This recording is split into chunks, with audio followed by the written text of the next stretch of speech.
There you are, Miss Kennedy, the linguine and clam sauce. Excuse me. I believe I asked you to put a chick in this and make her gay. Yes, the chef was a little confused what you meant by that. It means put a chick in the linguine and make her fucking gay! And I want it lame!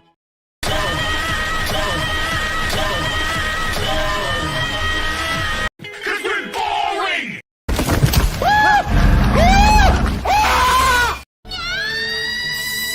Black girl magic! In the swamp shower where the trailer stand in line, Frodo's in the mud drinking homemade shine. Bill was on the porch telling tales all day long. Everything was quiet till the ring came along. Candle Frodo up on his mule named Joe, said that brings trouble, we gotta hit the road. With the swamp behind and the mountains ahead, we're just good old boys doing what Gandalf said. Frodo's carrying the ring and it's dragging slow, but we're marching through the mud with a steady flow.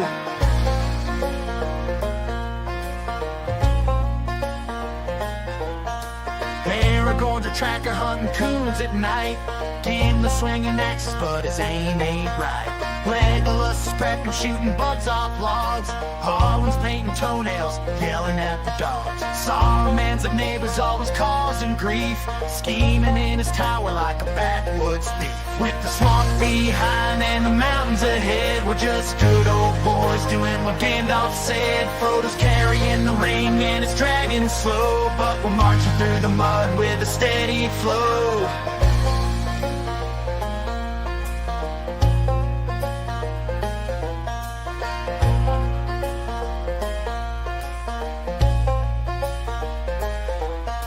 Frodo's feeling rough, that ring's getting mean. Sam's frying up catfish, keeping Frodo lean. Boromir's all tangled, lost in the dark. Galadriel's telling fortunes in the back of her yard. Gollum's that we're cousin we don't bring to town, but he's family, so we keep him around. With the swamp behind and the mountains ahead, we're just good old boys doing what Gandalf said. Frodo's carrying the ring and it's dragging slow, but we're marching through the mud with a steady flow.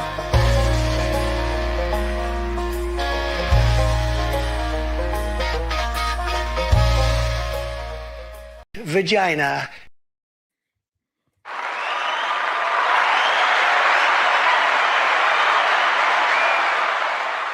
What up, everybody?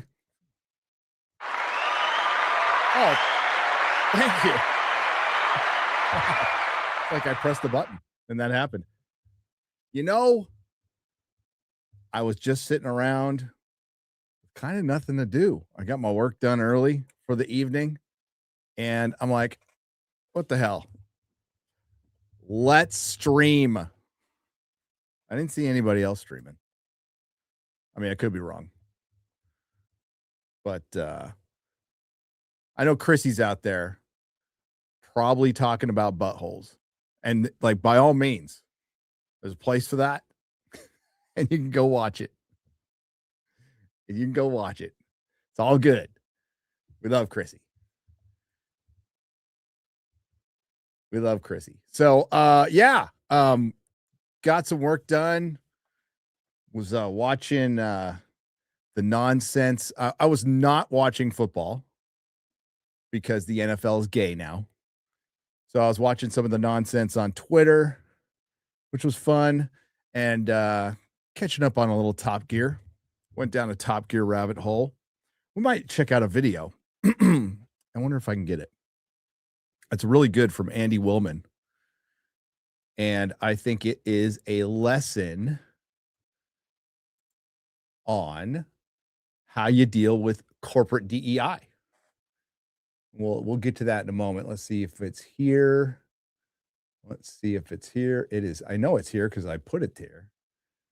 That made no sense to you guys, but if you saw my extensive and honestly well-organized files on my computer, which is not, where'd it go? Where's Top Gear? There it is. There. Okay, that's ready. Cool. Let's see who's here. Horatio, Mantooth, what is up? Psychotic Mongoose, do you ever sleep? I'm guessing no. I'm not judging, just asking. Hertz Donut, What's up, my brother? Aronk, Lord Oz 3. I can't pronounce that name.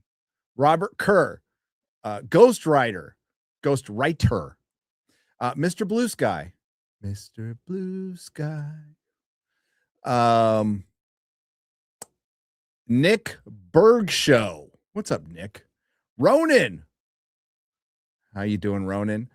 Dead Dingo Dan is here. And Fox Wolf World. And Rick Scum. One of the mics. There are many. Cash Kester. What's up, smoking man? How the hell are you? I'm really sorry. The Chargers eliminated your Chiefs from the playoffs, but according to my son, they suck and they won't make it anyway. They won't make it very far anyway. Stop doing that. What is that? That's my phone. Sorry. The Misfits do rule. Okay. Absolutely do rule. Greatest 2 punk rock bands of all time, the Misfits and the Ramones. I don't make the rules. I just make the observations. Okay. The Toilet Bug, welcome. Sunday West, welcome. Football is gayer than football. It kind of is. You know, as much shit as I give soccer, I don't know, soccer's pretty gay now too. Except when they play in like Abu Dhabi or Qatar or Saudi Arabia. Then it's not gay. Then it is not gay. And we have a former professional soccer player in the family. We do. Gold medal winning soccer player. That's right. And now she is a broadcaster, I think on Fox Sports 1 still. That would be Allie Wagner. Lovely Allie Wagner. Who's awesome.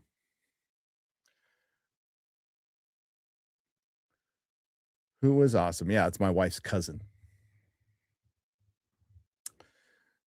But yeah, I'm not into football. But I'm not into football either. So, for good reason.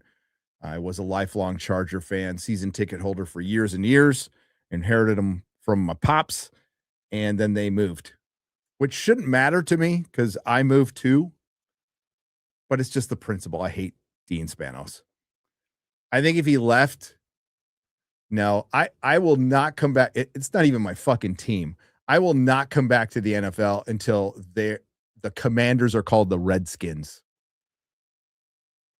Because that might be the NFL getting a little less gay. But hey, give it up to the NFL, man. I was a complete racist until they put "end racist" in the end zone, and then I stopped. I went, wow, racism's bad. The NFL painted it in an end zone.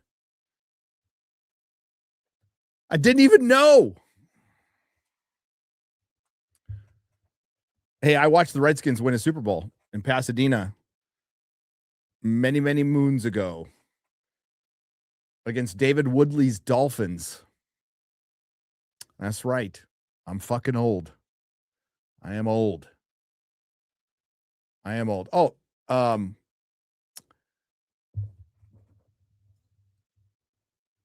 yeah, the Chargers aren't San Diego. Oh, they're not LA either. The Chargers aren't LA either. So what went down over the weekend? Well, I think every one of us had a major Christmas hangover on Friday Night Tights. Too much ham, too much turkey, and some of them a little too much liquor. But it's okay. And Stranger Things has come out and completely shit the bed. Now, again, I'm probably seeing a different algorithm than everybody else, but the one I'm seeing, even from Stan accounts, is this show is getting fucking crushed. Absolutely crushed. The Rotten Tomatoes score is going down. It's down to 56. And let's preface this with this. That made no sense, but I'm going to just roll with it. Okay. Stranger Things has never been a great show. Never. It's been a good show with I would say, you know what? I would say a great first season. I'd say a great first season. A season 2 that wasn't good, a season 3 that wasn't good, but there were things I could enjoy in both those seasons and sit through them. But I'm not going to tell you either of them are good. Season 4 was good. I just finished watching the second half.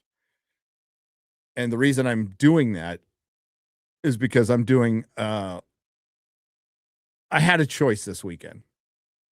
I'm like, man, I was going to take, a couple days off after recording a 50-minute video and what will be a 30-minute video, give everybody a little break. Nope. So, I was going to I can either do a little video on gayer things and the coming out scene, which is the worst scene of the year, the worst reveal of the year. Horribly acted, horribly conceived. Even the gays don't like it. Now, for a different reason. Some of them think it's cringe anyway. And then for another reason. But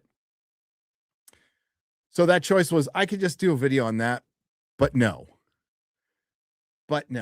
Because as cringe as that scene is, which it is cringe. And I've seen oh man, do I want to name this retard? No. A certain retard content creator. And I mean legit retard, scummy retard. I wouldn't say that unless I really felt that way. Saying like, "Oh my God, Stranger Things woke now," and basically insinuating that people didn't notice that Will was gay the whole time, which we all did. It's not that he came out. It's when he came out. Should have been a lot earlier. It shouldn't have been that big of a scene. And it should have been maybe a more quiet moment, whatever, that would have been more realistic. This was practically an intervention at this point, and you don't do it in the penultimate episode when supposedly all hell's about to break loose. And then you have parts or dimensions or parts of the upside down or the fucking portal that is melting and shit. And then you have that. And listen, if it wasn't for that scene, everybody would be talking about the unmarriage proposal, which was just as fucking cringe. But that being said, horrible scene, very memeable. Have fun. A meme was born. This will be the only thing it's fucking remembered for. The final season of Stranger Things. But if you take it out, just take that scene out, it's still bad.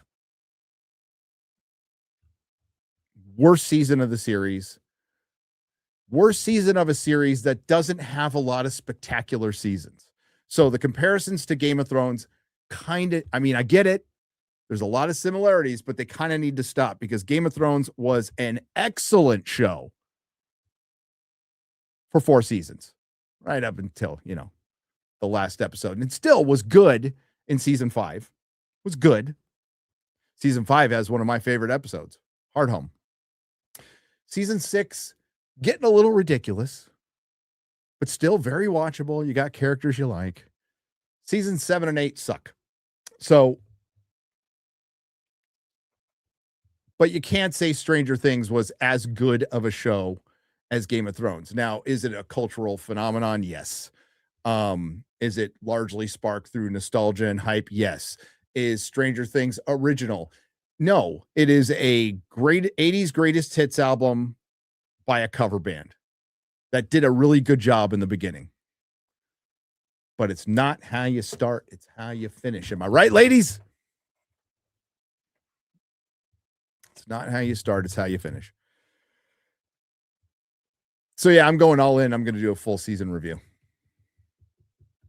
Long story short, I'm going to do a full season review because there is so much more wrong with the show than just a fucking horrible come out. I guess they spent 12 hours on that, and they wanted to make it so important. And what the Duffer Brothers are saying is they wanted each character to have another moment before they go into the hyperactive ending. Well, that would be justifiable in the first part of the season, not in the second part. I would say you kind of got all that work done in the fourth season and you just wrap it up. Because if you watch the fourth season and the fifth season, it's night and day. The writing is night and day. But as far as similarities to Game of Thrones, well, we had a Starbucks cup, an Under Armour logo. They were so concerned filming a scene for 12 hours. And Matthew Marsden, who's an actor, said, like, fuck no, I wouldn't take part in that scene. Unless you're Stanley Kubrick. No. Another similarity is even after this, some people are going, well, it might have time to rally.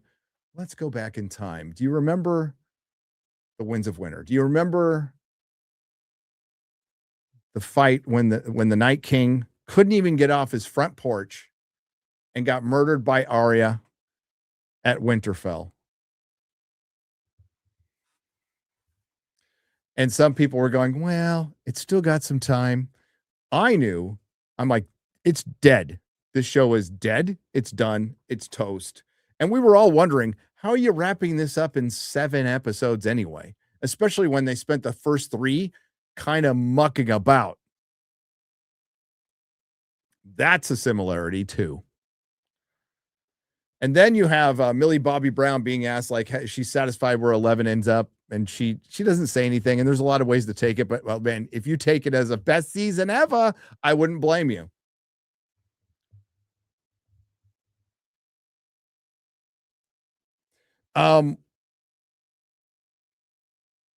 In part 2, there was about 5 minutes I liked, and they all involve Steve and Dustin. And they are given nothing to do. They're given nothing to do. Linda Hamilton, credit to her. She's trying to outdo her antinatalist Sarah Connor from Dark Fate. And she has, as Major Cunt. She's a 70-year-old woman with osteoporosis is slamming a 30-year-old dude who's like 2 feet taller than her against the wall, like sticking her fingers in his mouth. And it's fucking cringe. Cringe. Absolutely cringe. So it is worthy of a video. I'm like, after the part 2, which I was like, I don't know. I'm like, oh, fuck yeah. I'm all in. I have things to say. And it can't be just like a little 10-minute review. Oh, no. Oh, no. So I called poor Garrett. And I'm like, remember when I said we wouldn't be doing anything until next year? Sorry. So I owe him another week or something. Sorry, G. And yeah, Forbidden Frontier will be back next year. Well, we didn't have X-Ray Girl tonight and didn't do a lot of prep. We will be reviewing a Bigfoot movie next week. We'll be doing a Bigfoot movie. I haven't reviewed Welcome to Derry, but I absolutely plan on seeing it once I'm done with Stranger Things. I did finish Pluribus. I don't know how many of you out there saw Pluribus. Pluribus is a very, very much a Apple Plus show. It's very slightly pretentious, very well shot, very well acted, very well directed,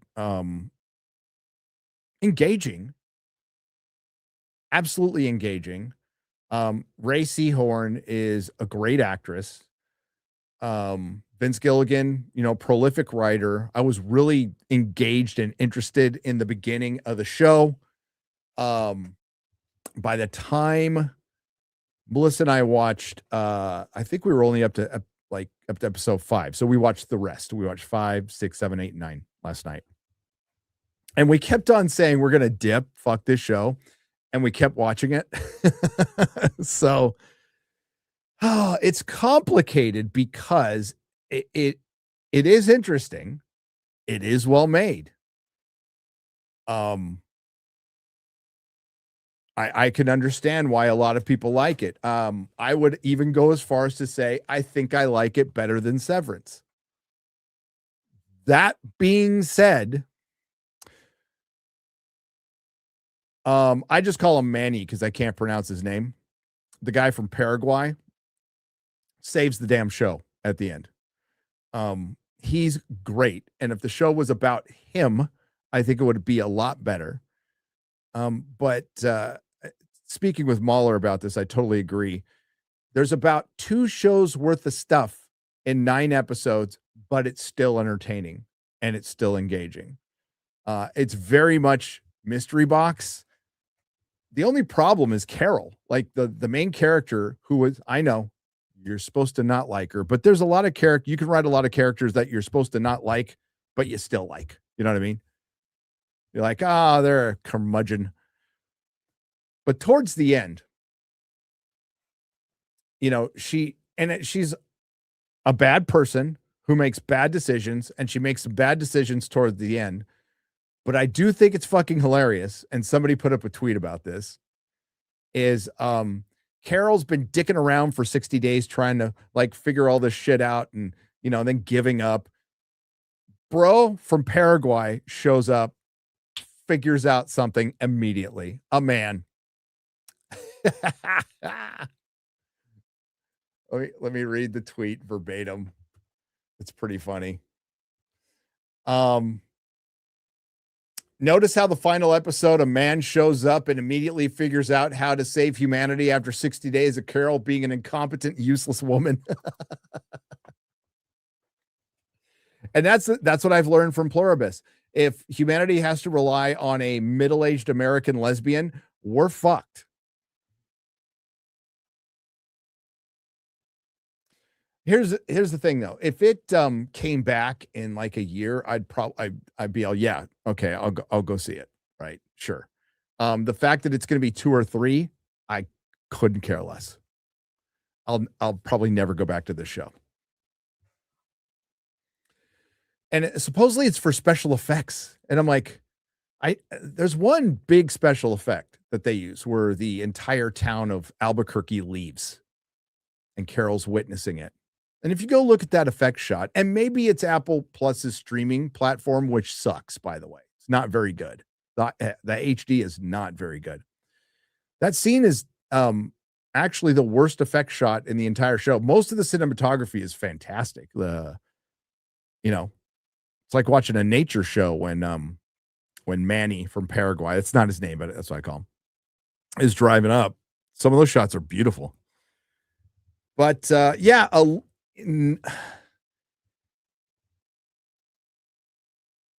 don't want to spoil too much. Carol finds something big, right? And I knew what it was. And I think everybody knew what it was. And the reveal of that was so damn slow. And like, I get taking your time with something. I get it.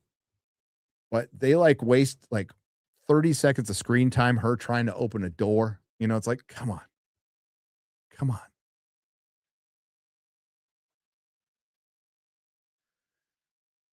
But it's better than most of the shit I've seen this year. Easily. I think it's going to pull a loss. I think the same is going to happen with Severance too. I enjoyed the first season of Silo. I did not enjoy the second season. So Apple, like, credit to Apple. I mean, it's super fucking woke for the most part, but credit to Apple for at least adapting different things and trying different things. And they got the money to do it, right? So they're trying to be a higher class of streaming, you know? And that's not entirely bad, right? And maybe they'll hit it out of the park. I have yet to be like blown away by something they've done. but at least they're doing something different. So you want to kind of credit them. Yeah, most of their shows are fucking boring. I mean, let's be real. Let's be real. Most of their shows are boring. But like, yeah. And I get why people like Severance. It's just not my cup of tea. Not my cup of microwave tea. I'm just gonna say that. There was a leak today, and fuck it, I'll put it up. I don't care. Doop, boop, boop, boop.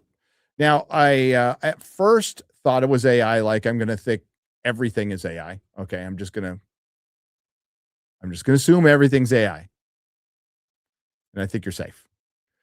But it's not, because the trailer did leak and Marvel was taking it down. So we got the X-Men trailer, which admittedly much better than the Steve Rogers, who was Captain America reveal, and the Thor one.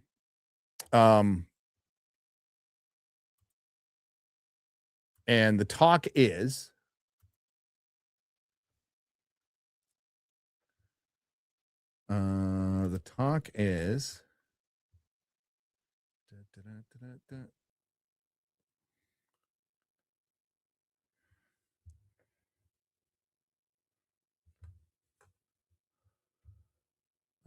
hang on just a second. The talk is of the costume that Cyclops is wearing.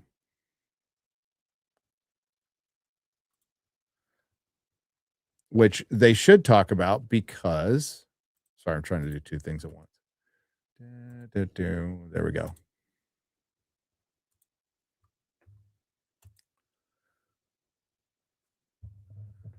So after 20 years, 25 years, as I say here, we finally get a comic accurate Cyclops costume, and all it took was an act of desperation. Sorry, my camera's in the way. It took an act of desperation to get here, but it looks pretty decent, right? What we can see.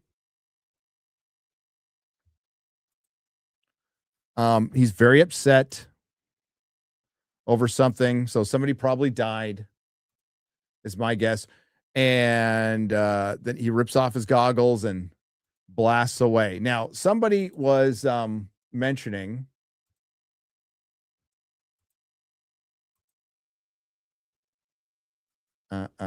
sorry, I'm doing two things at once here, and it's not working out very well. There we go.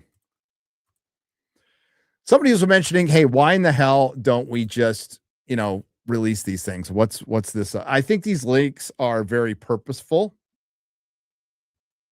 to create hype. You can almost understand that Disney's philosophy is we want to help out the theaters, especially after we fucked them all this year.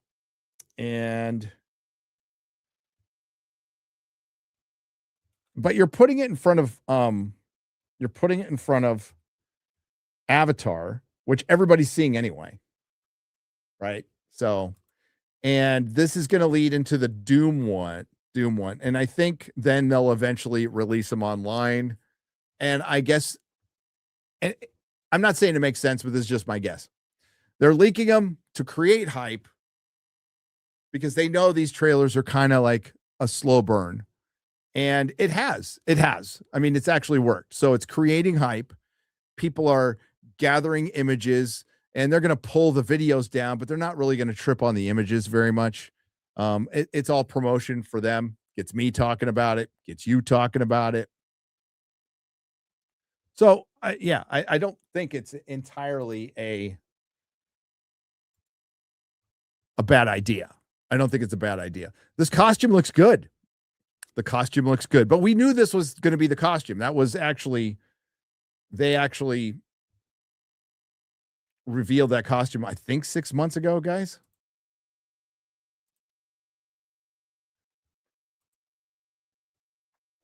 I'm pretty sure it was 6 months ago.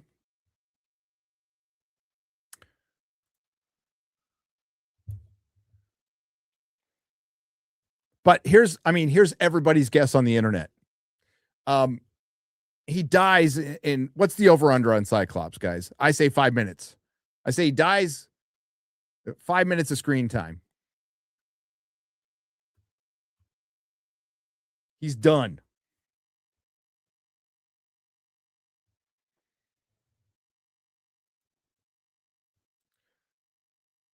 But it's great to see him back. It's great to see him finally in this costume. Bryan Singer said that they looked ridiculous.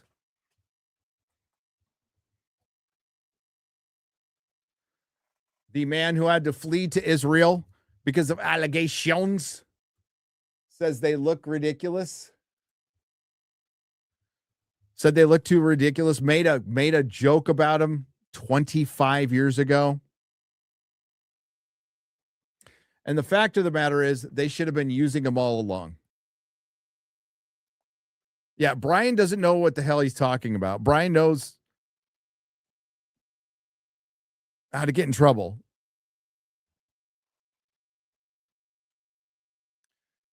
Knows how to get in trouble. But the Cyclops costume looks fucking rad. It's always been rad. There's one behind me. It's always been rad. The X-Men costumes have always been great. I just don't know what the mindset is with people like, okay, it's all right to have a blue guy who disappears and reappears, has got a tail. It's okay to have a big green guy. But man, we can't put a blue and yellow costume on him. Draw the line. Same with Hawkeye. I fucking hate that they've never... Hawkeye has one of the best costumes. And they're like, nope. Sure, it's a guy in the modern times who shoots arrows at people. It doesn't just use a fucking gun. But man, we're drawing the line at a purple mask and an H on his head. We're going to draw the line there because that's just too ridiculous.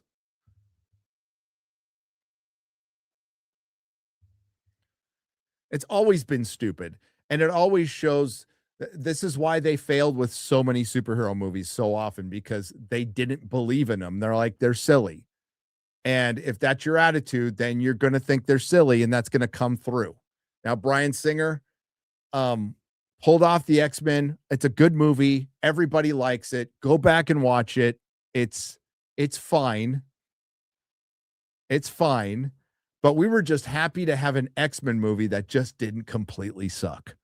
Then Sam Raimi comes along and does Spider-Man. Now, even in Spider-Man, which I love, Green Goblin looks like a fucking Power Ranger. And Willem Dafoe's performance outshines the horrible costume. Okay.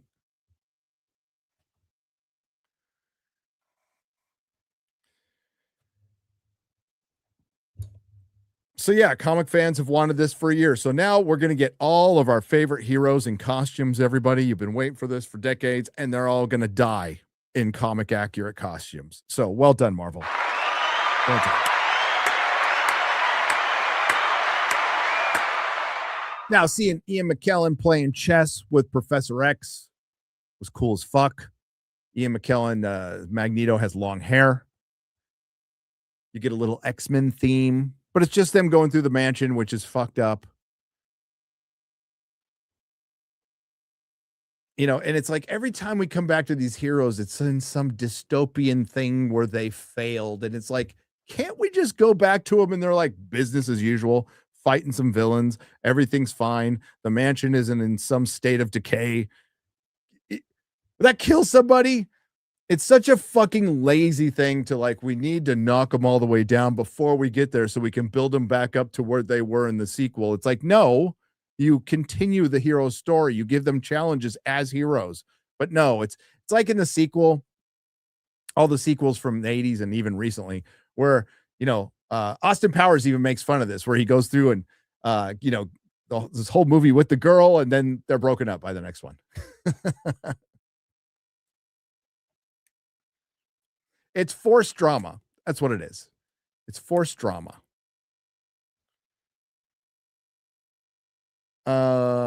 So yeah, I can't say much. I know a little bit about the Doomsday script. I know it's really fucking long. Like long. Like Avatar 3 long. So it's going to be well over a 3-hour movie. Well over a 3-hour movie.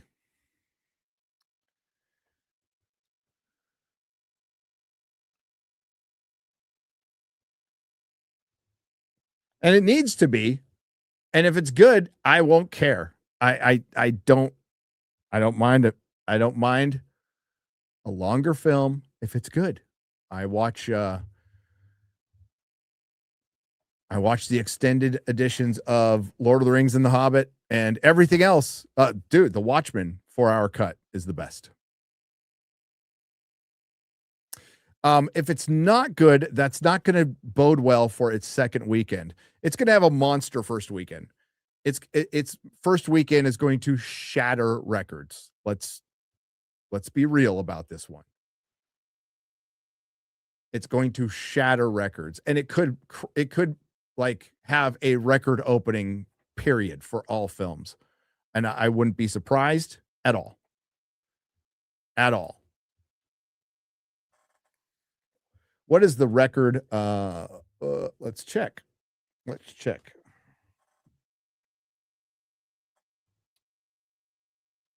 What film holds record for largest? I'm guessing it's Endgame. Opening weekend. Yep, Endgame.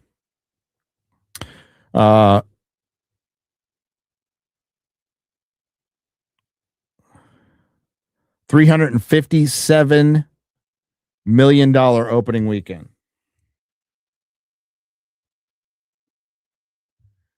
I think this could beat it. I think this could beat it. I think it would, if we're going with predictions here, 78% second weekend. I don't think that's out of the realm of possibility either. Now, Spider-Man Brand New Day, I don't think it shatters records when it comes out, but I think it legs out a good summer and hits $1 billion.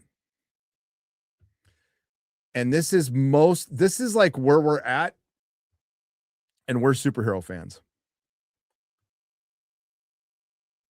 So yeah, if you're just joining us, that is Cyclops from the trailer, from the Marvel trailer that's leaked, probably by Marvel. We'll see how much trouble I get in this for this. You're still seeing it, right? So you're still seeing it. So I'm guessing you want to see the other picture. And they're all over Twitter right now. They are taking down the video. I have seen the video. And it's the better of the 3 trailers by far. Just because there's more people in it.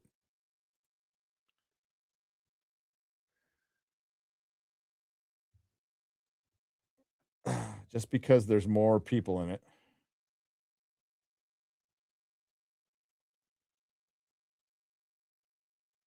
No, stop. Hang on.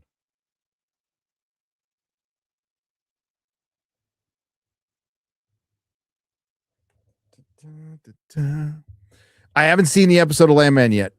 I'm actually going to see that after this. I'm actually going to see that after this.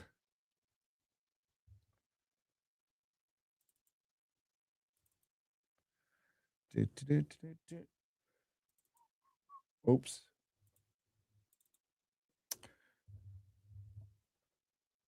But I don't. Yeah, I don't hate the costumes, but I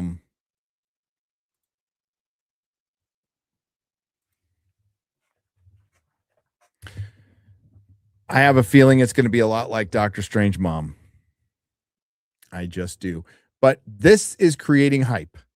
And wait until they announce probably Daredevil, Wolverine.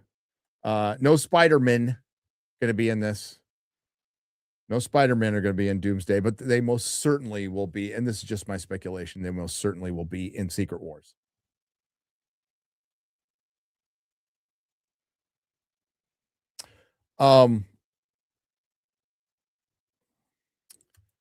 We did have a guy. Hang on. I'm blocked by him, but Disbrew responded to him. This is just hilarious. Because it ain't a troll. It's very real. Talking about the Marvels and its importance to Doomsday because of a clip, a stinger at the end. There it is.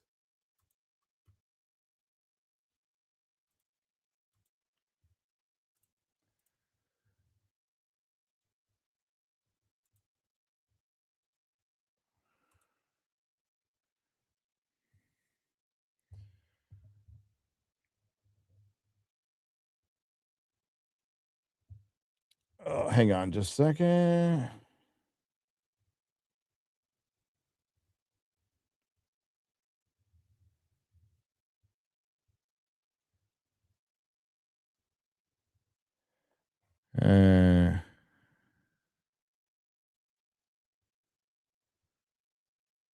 Hang on. Doing some video work here.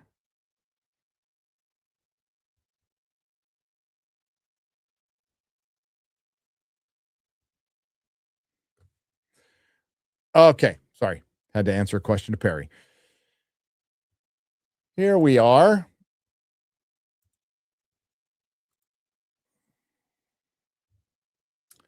That's not what I wanted. There we go. So from Jeremy, not Griggs, says everyone skipped the Marvels because outrage grifters lied to them about the movie, and it's one of the most important movies leading into hashtag Avengers Doomsday. Disbrew correctly says, ironically, this tweet is outrage grifting while lying to everyone that the Marvels is important to Doomsday. Now, you all remember that the final trailer for the Marvels literally had to lie to trick people into watching it by making it sound like it was connected to Endgame in any way, shape, or form, which it wasn't. And it just had Monica Rambeau showing up at the end with Kelsey Grammer's Beast, horribly CG'd. And apparently that's enough for Jeremy to set up Doomsday. Now, listen, it's cool. There are people who are entertained by laser pointers. So I get it. But I wish I had that kind of power.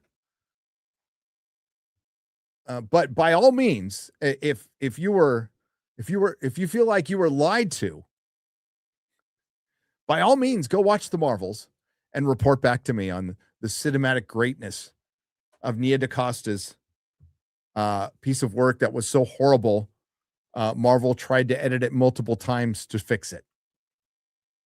And of course, she bailed on that editing process. She went on to do another film and is kind of pissed at Marvel. But her movie wasn't going to be good, long or short. Let's also keep in mind that one of the scenes that was taken out of the Marvels was King Valkyrie talking to a 16-year-old girl. And when she was telling her to get ready for the ship to take off, she goes, strap on. I mean, strap in.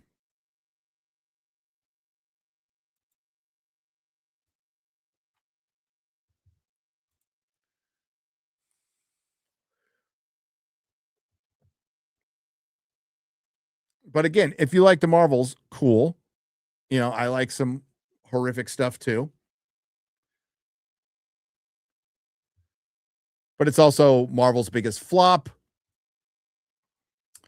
But magically, it does have, I think, an 85% audience score that I'm sure is genuine. So strap on, everybody. Get ready for Doomsday. Get ready for Doomsday. And the next trailer will be Doctor Doom, which we'll get next week. DCU has no chance versus the MCU. God, they had every opportunity to crush Marvel. Every opportunity. And you know what they did? They became Marvel.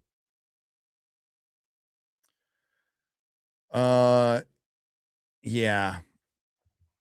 It's just not looking good for superheroes. I think we have a future of Spider-Man and Batman movies. That's pretty much it. But gone are the days. They don't even do it now. Remember the days where they would try a Dread?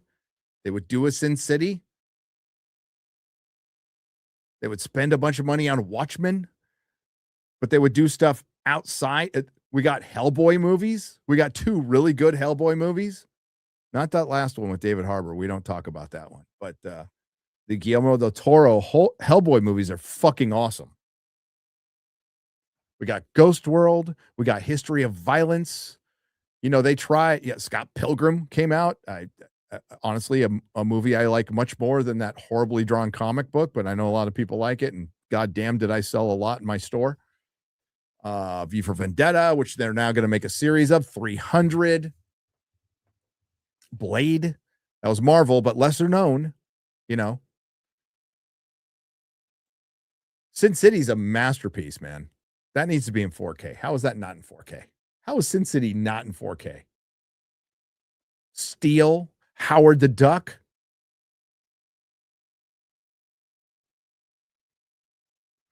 I still love 300. Much maligned. I love it. Constantine, even though like Constantine is one of those rare movies where like, I'm going to fucking hate this, man. Keanu Reeves is wrong for this fucking role. Fuck this fucking movie. Walked out of it going, that was pretty good. I liked it.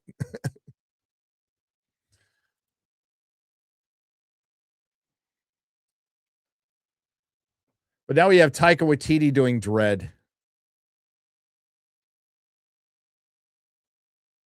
Taika Waititi doing Dread. How sad is that? So yeah, we're not getting anything out of the Marvel and DC, which shows that they're just pivoting away. And who knows what the next genre for Hollywood is. I would say they need to try for the making good films genre. That would probably be, I think that should be higher on their list, because despite the wins they had this year, they were just completely drowned out in the sewage of slop. I don't think anybody will argue that. I'm dreading the Dread film. Stop it. The baby, Caleb. Just stop it. You stop there.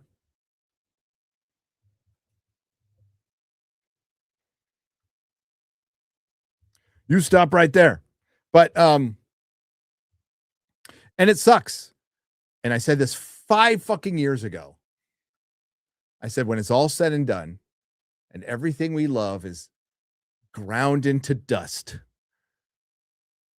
us nerds will be there to sift through the ashes, you know, and maybe it's good. You know, I think we should go back into the niches of the world. The problem is, and I will find the podcast that we did in my comic shop in 2009 when Disney bought Marvel, and everybody was pretty happy about it, but every one of my employees, and then we had employees, it was like 12 people. It was a Friday Night Tights. It was a shit show. And it was customers and employees, and everybody said, oh, this will be great for the movies, but the comics will suffer. And what has happened? What has happened? What did the MCU cost us? Everything.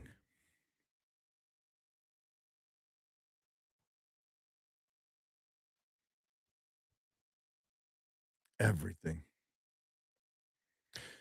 I actually did it might be easier to find. I didn't think about that. I videoed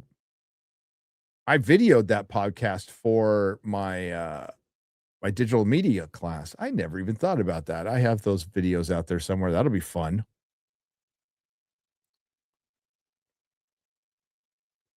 That'll be fun. They brought you Ironheart. Right.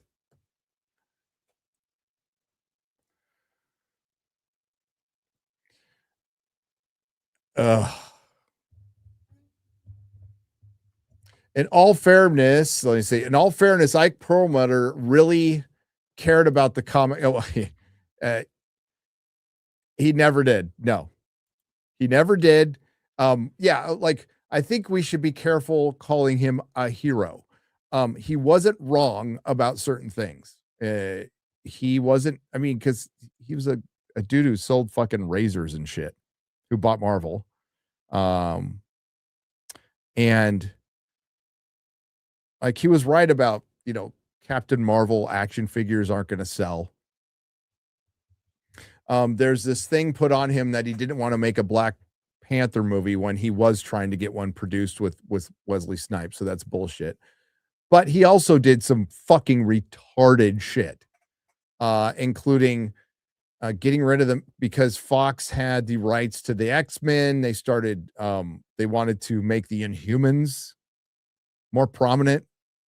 And it was, and because Fox had the rights to Fantastic Four, they actually canceled the Fantastic Four, not for low sales, because of rights issues. So I'm not going to sit here and call him some kind of hero either. Kal-El, no. Remember that? Remember when they wanted to make the Inhumans the next mutants? But things got worse once he left. And technically, excuse me, Kevin Feige oversees Marvel Comics. I highly doubt it's day to day, but he's the CCO of Marvel Comics. Now, how much is he involved? I don't think he's involved at all. I don't think he's involved at all. But I think there is. They were talking about this even before he took charge. I talked to David Gabriel about this many, many years ago, and I'm like, are they going to try to keep the comic books separate from movies? Or are you going to try for some synergy? And he said, eventually we want to try for some synergy. But then immediately, like they'd release a movie of Thor and Thor would be dead in the comics, So it's like, well, so much for fucking synergy. But that's a double-edged sword. But I remember in 2008 when, or 8, when Iron Man came out, it actually did help comic sales, but it also helped that they had a plus creative team on Iron Man. Warren Ellis was there. And it was really good and sold lots of books, lots of books. And Iron Man became he went from the B team to the A team.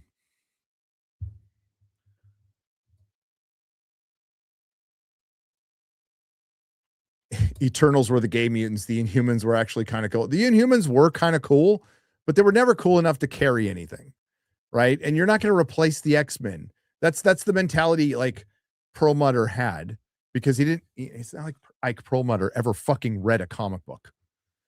But it's not like Kevin Feige ever read a comic book up until then either. So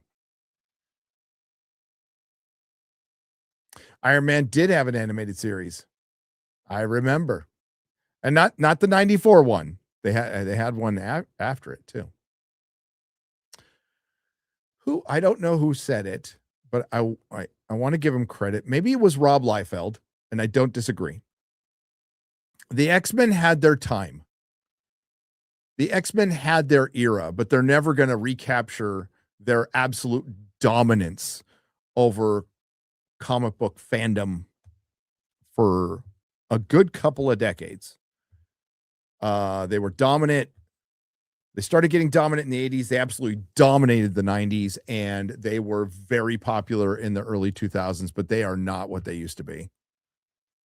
And it's largely because it became too much of a soap opera. That's why I dipped out of the X-Men. I dipped out of the X-Men for a long time because I'm like, this is getting too soapy and gay for me. And let's be real, the 90s animated series that you guys are bringing up in the chat, that made more comic book fans than the actual X-Men comic book.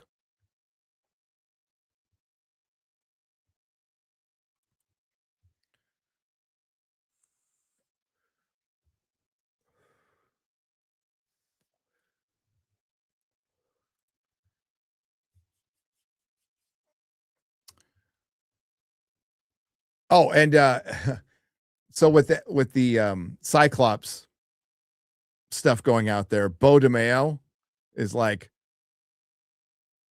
they're ripping off all my work.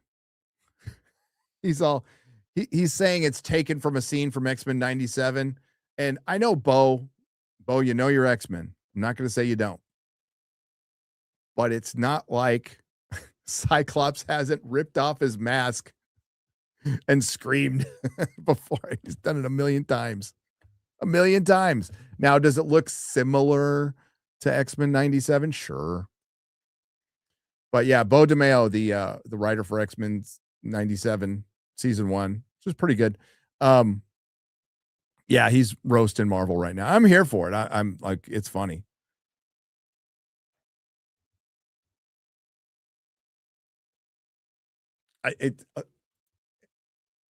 Exactly.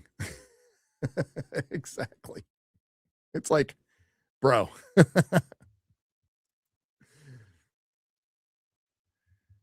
But I am a Cyclops fan. Always been a Cyclops fan. So it'll be cool to see unless he dies in 5 minutes, then it's not cool. Then I will not be happy. If they end up offing people like they did Mr. Fantastic and Doctor Strange mom, then fuck that movie. Now, if it's Miss Marvel and Shang-Chi and Marvel's Katie, it's like, might be a different story. Might be a different story. Then it might be 10 out of 10, multiple viewings. But I don't think it's going to be like that. Was there a Star Trek animated series? Miss English Tea? Yes. A great one back in the 70s that was considered canon, then not considered canon. Then I'm not keeping track. I consider it canon.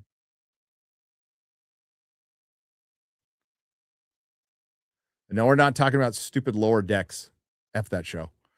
Yeah, it looked okay for the time.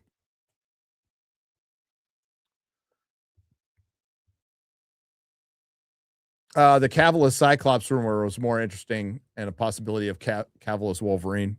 Either way. Oh God, I don't even want to admit to this. I don't even want to admit to this. For one, Cavill's better off. Like, stay away from Marvel and DC right now. They're both tainted as hell. But as you guys know, Cavill's going to be doing a Highlander and then Warhammer 40K. So right before I'm about to crash out, usually I put on some kind of lore video. And for some reason, a history, and I know the Warhammer 40K guys, I know you're going to laugh. And go ahead and laugh. It's fine. But it was like basically the bullet point history of Warhammer 40K in like 50 minutes. I'm like, all right, I'll check it out. So I'm listening to it. I'm like, oh, this sounds fucking cool. I'm like, God damn it. Yes, they borrow a lot from Elric. Yes, they do. I think they even licensed Elric stuff for a long time ago. Not sure. But I was like, oh God, this is why I've been avoiding it like the plague. This sounds fucking cool. Oh, no, I can't. But it was fucking cool. Everything about it. 50 minutes, not 15. There are videos that are 15 minutes, but I did the 50-minute one, put it on 1.5 speed, made sure it wasn't AI, it was an actual person. And then once you hit that, every fucking video is Warhammer 4. So right now my feed looks like Top Gear and Warhammer 40K. I knew I'd like it. Everything I was hearing about it, I'm liking it. And I'm like, oh.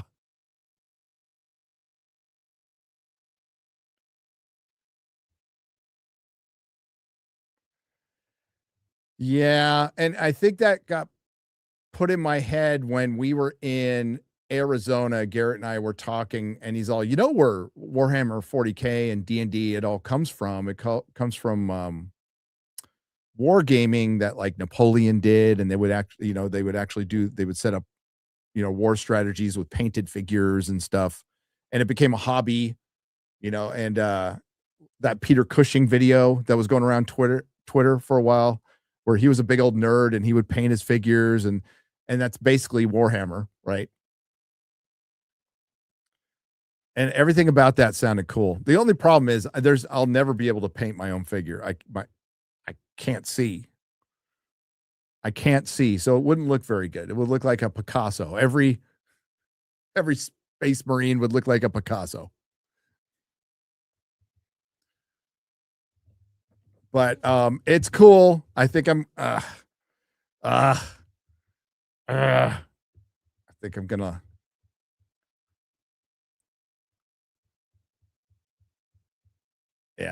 like it. Drinker's rant at 450 about Avatar was so good. Is that in a stream or a video? I've completely forgotten about Avatar. It's making a shit ton of money right now. Completely forgotten about it.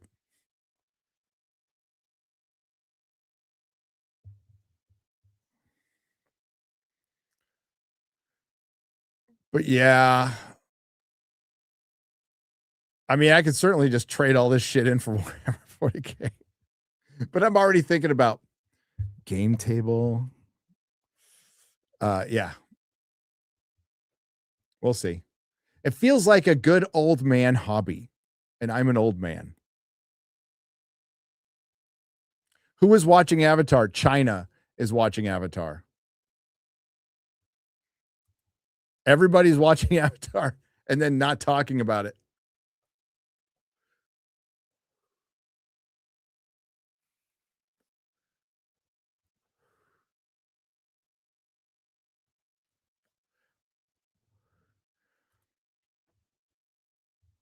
But once you start talking about chaos gods, and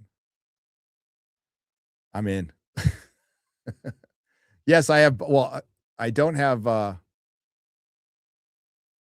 They're not technically bifocals because they don't have the line, but they're progressives. That's why I'm always kind of looking up when I read. And I'm going to get rid of them because I hate them. I'm just going to get reading glasses and switch out.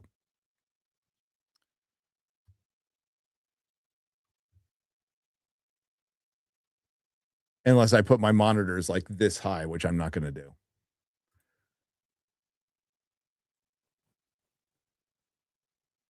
Where was this? What comic book boards and bags do I recommend? By brand. Gerber, Mylite, and I use standard Mylite bags and acid-free boards. They're expensive, but you don't have to ever change them again. You do it once and you're done. Your other poly bags that are petroleum based degrade and eventually hurt the comic, so you have to change them out like minimum every 5 or 6 years. Most people don't wait that long, but I remember at the comic store I'd peel backing boards off of comic books and the ad on the back is imprinted on the board. Not good. Maybe. You never know. How do you have time for both? How could you possibly have time for both? I was from Hanzo Sword says I was excited for Nolan's Odyssey until I saw Metatron bitching about armor. Am I ruining my experience by knowing too much of historical accuracy? Listen, Metatron and Shad and Luke Caverns is going to chime in on this too. I promise you. Those guys are passionate about history and they think it is important for the verisimilitude. I think there could have been a happy medium finding in between like the historical accurate and something that's a little more pleasing to the eye. It is fantasy. I am way more concerned about the casting, to be honest with you. The armor does look pretty drab, and things weren't that drab. But I am way more concerned with Zendaya playing Athena. I think that's the problem.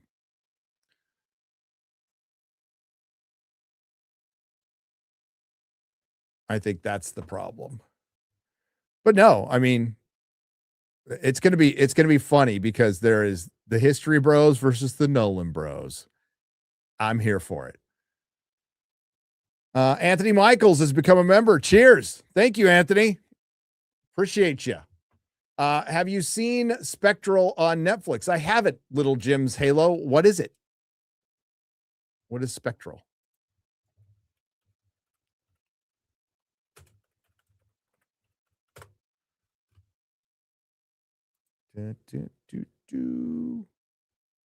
Is it European?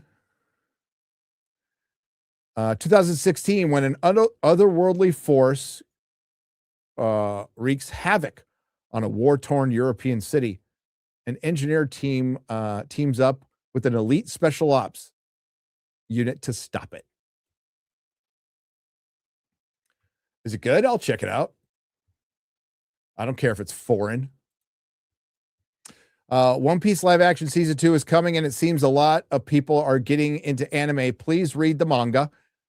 It's like only watching Lord of the Rings movie and praising J.R.R. Tolkien because he wrote them. I did start reading it. Somebody sent me everything up until a year ago. Everything up until a year ago. And I liked it. But as a complete normie that'll probably piss off anime and manga fans, I thought that first season was fucking excellent. I've watched that first season 8 times. I bought the ridiculously huge soundtrack. Love the soundtrack. Thought the kid playing Luffy was great. I hope they can maintain 75% of that in season 2. But it's a Netflix season 2, so I mean that's asking a lot. Chef MCD has donated $20. Thank you. Appreciate you. And Snotty Mate for 20 New Zealand pesos. Hey, Gary. Hope you had a great Christmas and New Year. Well, I'm still having a great old year. And I had a great Christmas. Was with the family. The food was good. We have leftovers 4 days. Just had some, because you have the Christmas ham. And then the wife makes a split pea soup that is, goated. Absolutely goated. Had some tonight. Thanks to you, Muller, as and Drinker, for the laughs and great yarns over the years. Come visit New Zealand sometime. Well, that's actually going to happen. I believe it's year after next. Stay tuned. Year after next. Game of Thrones season 1 through 5 was great, but I wish they had more book accurate Roose Bolton. Where was Lady Stoneheart, young Griff, and John Connington? Yeah, those they could have left out Dorne completely and I would have been fine. But I think John Connington's a great character. Absolutely great character. And Lady Stoneheart's amazing.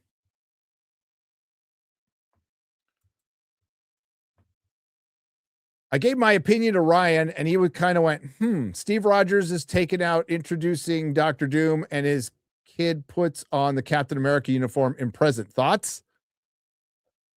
Oh, Dr. Doom is Steve Rogers' kid? I've heard people saying that. No.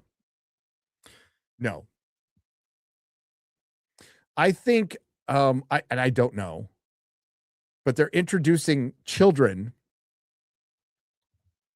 and maybe they're getting either killed or taken or something. And again, I don't know the plot.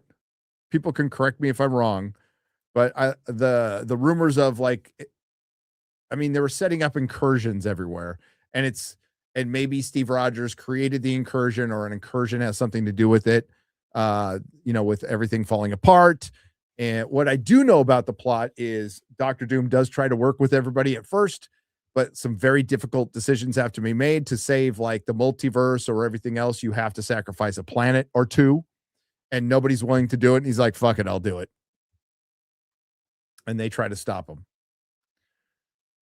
There's more to it than that, but that's what I know.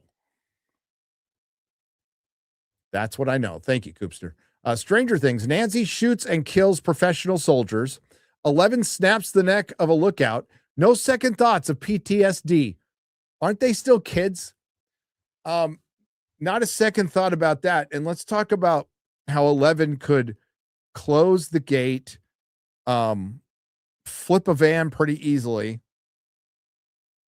and then gets nerfed. Now, later on in part 2, they explain that her power is being drained. But that only happens later on. It doesn't explain. They basically nerfed her because her powers would solve. If you go back and watch it again, her powers would solve a lot of problems. A lot of problems. But the biggest problem of them all is the steel plates to the upside down. Because if you think about that for half a fucking second, they had easy access to it at all times. And how is that going to keep out any Demogorgon or Demodog or anything? That's their biggest problem. Oh, it's also not having an ending. I don't care how much bullshit they put out there. There's no way that this was their planned ending. Will the MCU reboot X-Men when they discover a little series called X Factor? I think they're going to reboot. I mean, they're going to introduce their own X-Men, but they are doing a soft reboot of the. Yeah. Okay. So they are rebooting the X-Men, but I don't know to what extent and who's going to be the prominent ones. And it's kind of a shit show right now.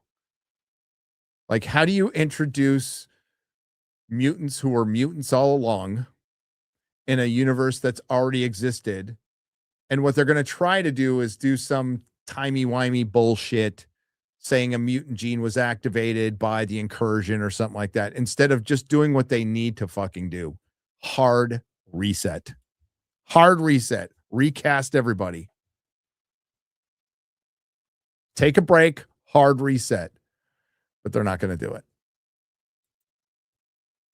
Billy Bob's acting in the opening scene seems stiff and wood-like. Some small part still stood out. In Landman? His acting's been phenomenal this season. Maybe he was bad, in a bad mood that day. I haven't seen the latest episode, if that's what you're talking about. Raider 0369 is gifted 10 Nerdrotic Live memberships. Thank you very much. That is 50.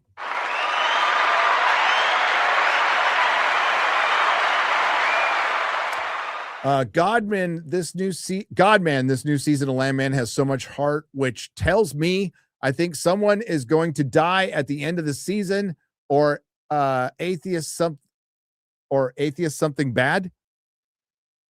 Mexi Rage, I wouldn't be surprised if they're setting somebody up to die. Taylor Sheridan does that a lot in his shows. He kills off main characters a lot. Now they're not going to kill off Billy Bob. Maybe Pops doesn't make it till the end. Sam Elliott fucking rules. Beef. It's what's for dinner. Sam Elliott rules. Okay.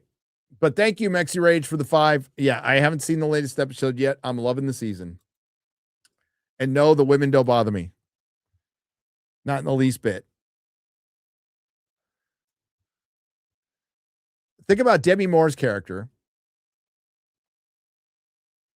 Accepts that her husband it's not even proven, might not even been the best guy, but they don't have like the typical, he cheated. Like, he was a shrewd businessman, but he never cheated on his wife, and she loved him. And she misses him. It's just rare. It's rare.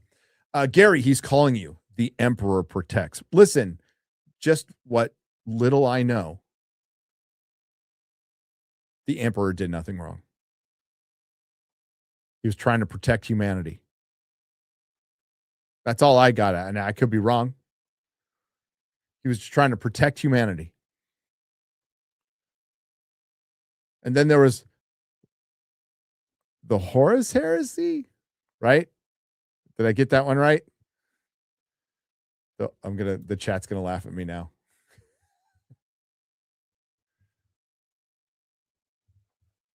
The Horus, is it Horus?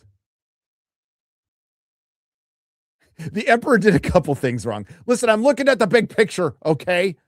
McCamperson. The needs of the many outweigh the needs of the few, and the Emperor. But yeah, okay, so the Horus heresy, and that fucked everything up for him.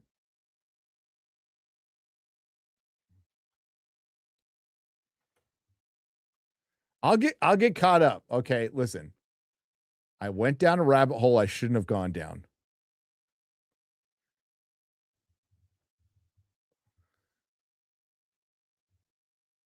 I went down a rabbit hole I shouldn't have gone down.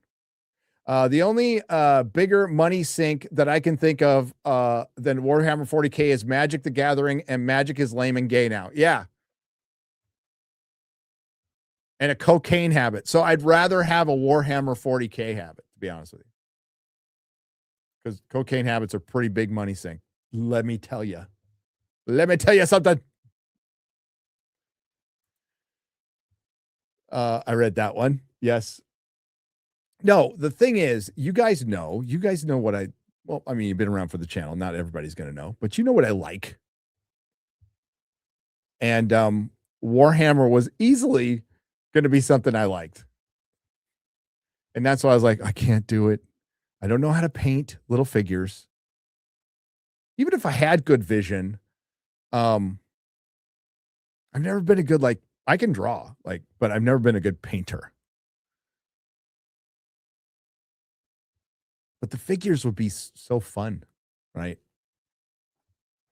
Henry Cavill as Wolverine, Keanu Reeves as Magneto, Bryan Cranston as Professor X, Sydney Sweeney as Mystique, Glenn Powell as Gambit. I don't hate any of that. Bryan Cranston is a commie retard, but he can act. And he'd be a good Professor X. Would he be my first choice? No. Keanu Reeves as Magneto. That's the only questionable one there.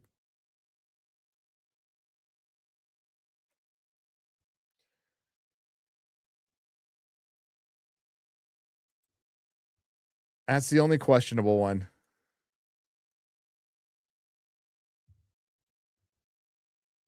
But thank you for the $5.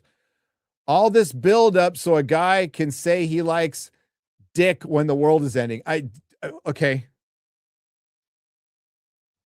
You can't undersell that.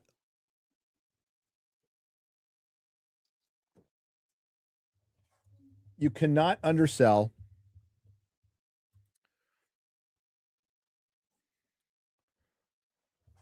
You can't undersell the timing of that. So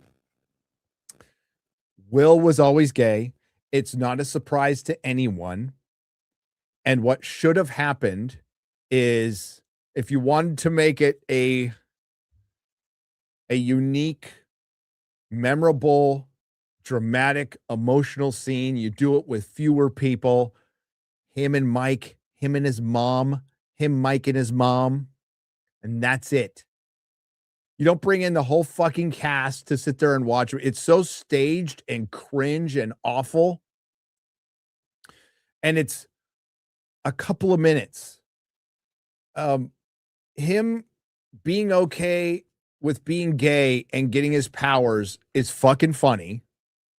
It's just funny. And that's what happened. He had his powers all along, but it was him being okay with him being gay that gets him in touch with that. But the fact that Will got powers, I'm fine with that. I'm like, fucking finally, have him do something and have him become a fucking badass now. And then he just reverts to being a giant fucking pussy. And then he gives this fucking long ass speech of like, I'm like everybody else. I like popcorn with extra butter and fizzy pops and cherry Pepsi and RuPaul's Drag Race and interior decorations and musicals. It's like, shut up.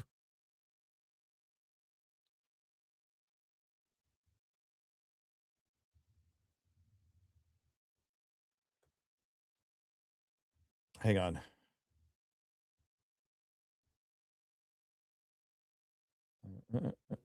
A little question for Perry. And then you put that at the end of the penultimate episode. You take a bunch of time on it, and it removes any stakes. It removes all the tension.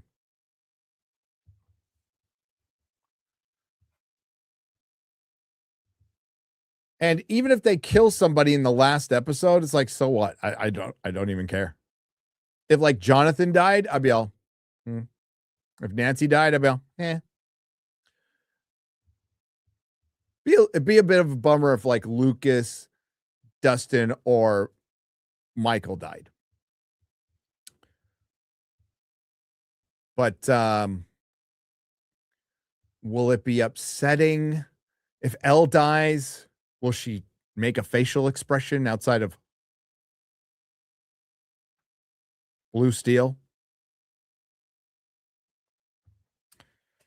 I think it would be really hard to recover this season. It's going to be very hard. Not impossible. Not impossible. That's why I'm waiting to do my video. I want to wait till it's done.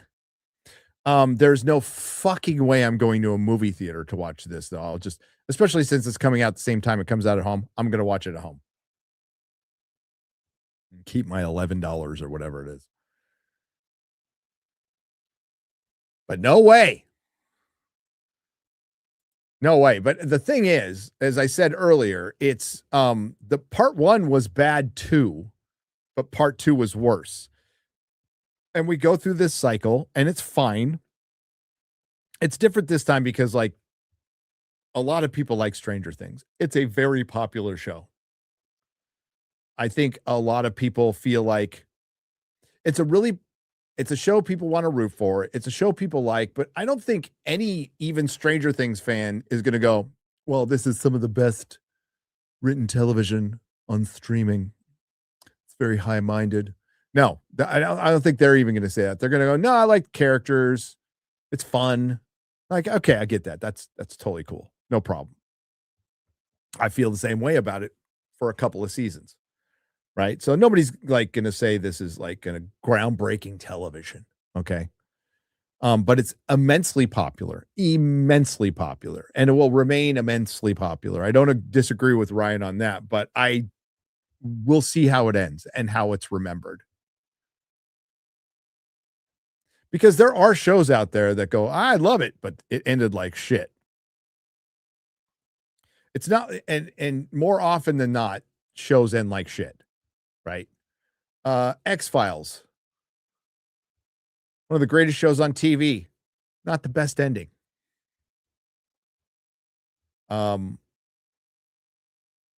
Galactica, an ending I like because they lean into theology and God and the devil actually existing, which is very unusual from something from Ronald Moore and that type of sci-fi. So like, I like the ending. I did. But I understand why people hated it. But it was also obvious, like from day one, that they would end up on a prehistoric Earth. I just thought that was completely obvious. Buffy's ending is okay. No, like I think what gets lost, and I think this is why some people don't like I'm not going to speak for you guys in the chat, but I'm telling you right now, the reason a lot of people don't like the Battlestar Galactica ending is because God and Satan exist. Now, not biblically, they're actually, just two sides of the same coin and they still cavort with each other, but like they exist. And that miffed a lot of people. But yeah, so Buffy ending, not great. Kind of a clumsy last season. What they did to Anya was unforgivable. I like Xander's arc, though. Oh man, Aragorn just took a fucking dive. You know these fucking I'm not going to bitch about toys right now. I think it's the in-art figures, the one they charge like so much more for everything else, and they look great. Mechanically, they suck. Their heads don't stay on. They're just like fucking statues. So just buyer beware on this one. They look sweet as long as you never touch them and don't move around, because they're on these magnetic bases. And if you move a little bit, they fall off, and fucking Aragorn just falls over all the fucking time, man. Paid a lot of money for that. Anyway, where was I? Oh, but then there's, you got Buffy. Let's be real. Has some great seasons. Great seasons. Its last season is not as best, especially, with all the other potentials, right? Kind of annoying. Angel season 5, on the other hand, is a fucking masterpiece. It's a masterpiece of television. It's how you end a season. It has one of the best endings ever. But how many shows have great endings? Newhart, the second one, MASH, Angel, Next Generation.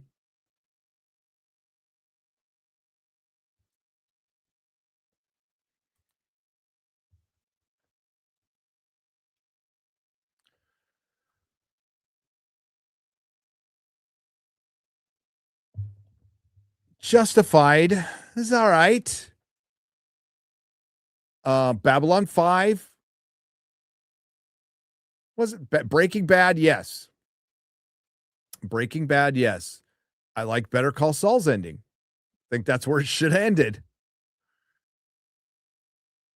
I mean, where else did we think it was going to end? Penguin was just one season. We're talking about multiple season endings. Like, more often than not, they don't end well. They just don't. But Stranger Things had more resources, less seasons. It's not like they had a bunch of canon and all this other shit. They actually did have relationships that could have culminated into something, but they break up the straight relationship and they make stuff a lot more gay. And I'm here to tell you, gay is boring. It's completely acceptable to me. We have plenty of gay people in the audiences. Most of my friends are gay, especially Jeremy and Az. Everybody gay. It's boring. It's boring. And like, when we get to Robin and her girlfriend who shouldn't get any screen time at all, I fast forward. And it's getting to the point where if Will starts crying, I want to fast forward. Now I have to go watch this shit again because I'm reviewing it. But it's fucking boring. Okay. You might have been breaking ground with a 12-minute coming out scene 25 years ago, but doing it in 2025 is cringe. And can't remember who said it on Twitter, but I agree with their assessment.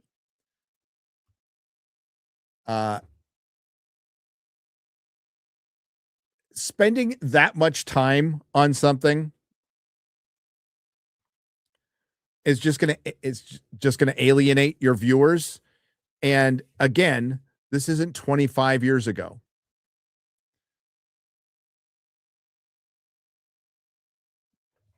It isn't 25 years ago. It's not groundbreaking.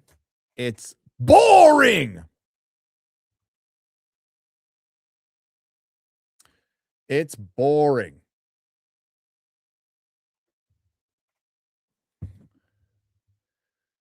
Let's get caught up here.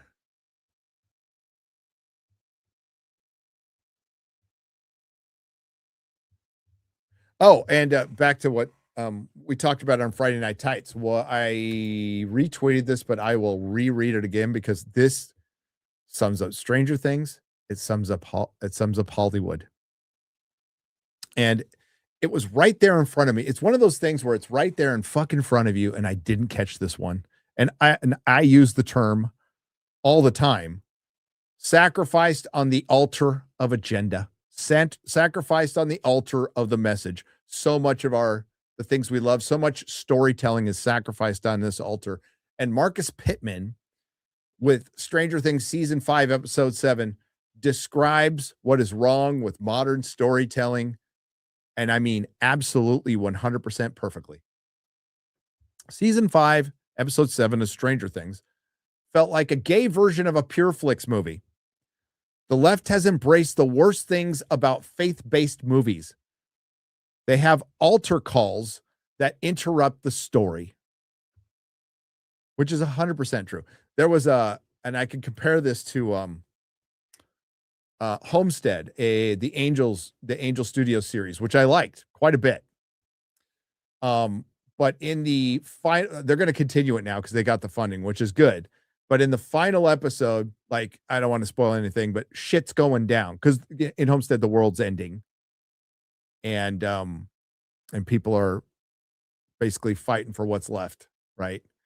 So shit's going down.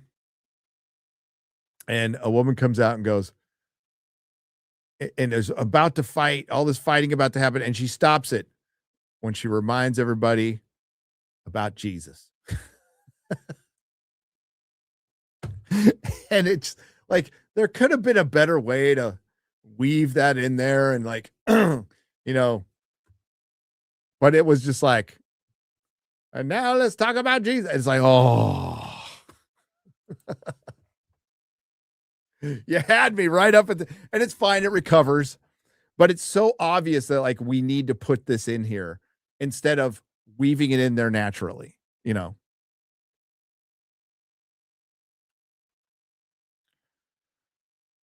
Like well, I mean, that's what's good about the series is the conflict that Christians have when they're having to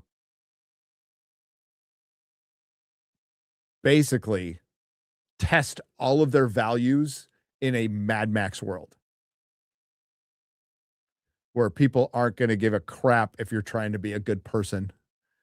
And your neighbor who was perfectly fine and you were cool with gets hungry and turns on you in the apocalypse, like immediately. Like that's, and then you're tested. Your beliefs are tested. See, that's good drama. That's good drama. And it's about a family who's well off, who's trying to do the right thing, but doesn't always work out that way. It's actually an interesting series. It was way better than I thought it was going to be. I saw it in the theaters. And then you had to go on Angel Studios, their website, to watch the rest. And then they hit you with the, well, we need funding for the rest. And I was kind of with that, but they got it. And yeah, it was pretty good. Homestead.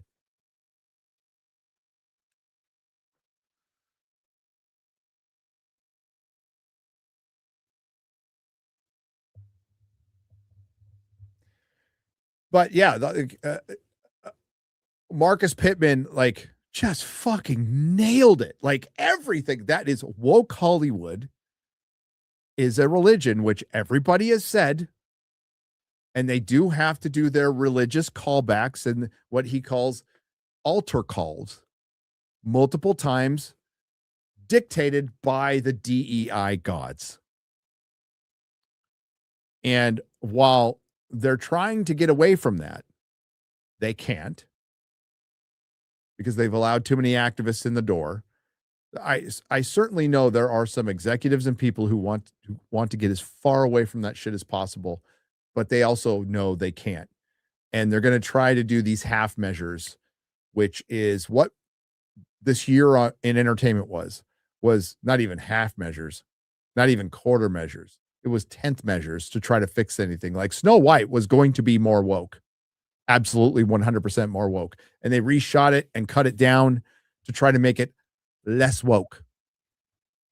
Didn't work. Captain African American was going to be a lot more woke, was going to be way closer to Falcon and Winter Soldier than the movie you got. They cut it down, reshot it, tried to fix it. And ultimately the movie wasn't woke. It was just shit. I mean, aside from the actual casting itself, but the film itself, except for, Sabra, they had Ruth Bat Seraph. So Sabra, Captain Israel, who they had to change into a Black Widow. Gee, I wonder why they did that. They changed the history of the, and they weren't gonna, by the way, of the Mossad agent turned superhero. Wonder why they did that. That's crazy.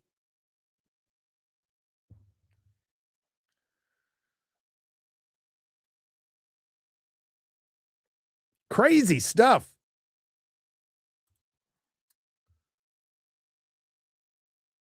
Yes, my book is on Kindle. You can order it on Amazon or Barnes & Noble or on Kindle.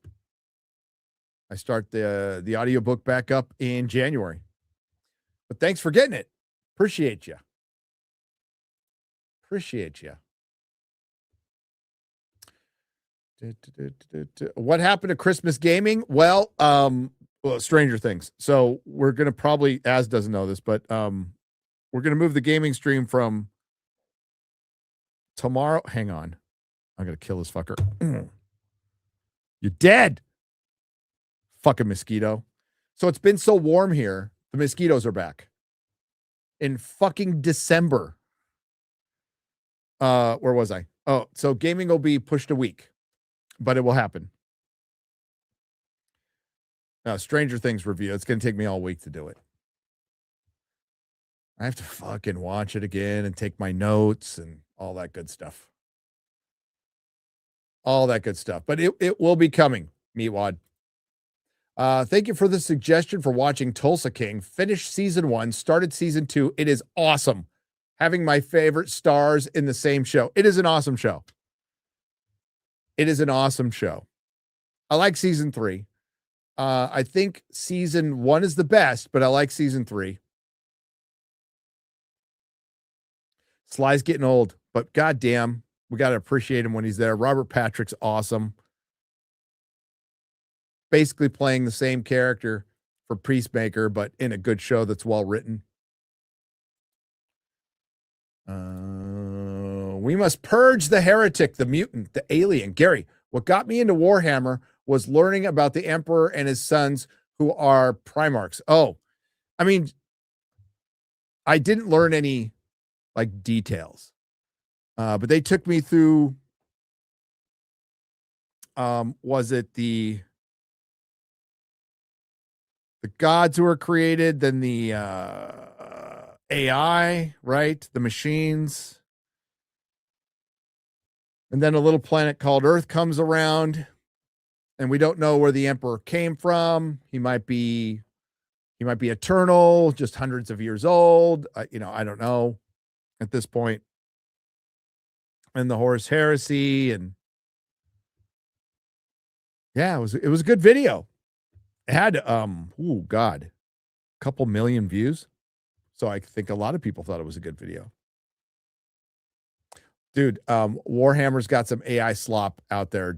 Like that shit you got to watch out for. But if you're a human doing a Warhammer lore video, I will probably be listening very soon. It's very underrated. It's in English, not foreign. Oh, so that movie. Okay. That's cool. I'll check it out. I love me some sci-fi. I just saw the conversation between the showrunners of season 1 and season 3 of Daredevil. It is crazy, the contrast between them. One great writer and one wokey. Yep. Well, Lauren Schmidt-Hissrich worked on season 3. Listen, I like season 3. It is the worst of the Netflix Daredevil series. And there is a intersectional feminist Karen Page episode, which is ridiculous, but I like the season. My biggest complaint is Daredevil doesn't wear his fucking costume the whole damn series, not even at the end.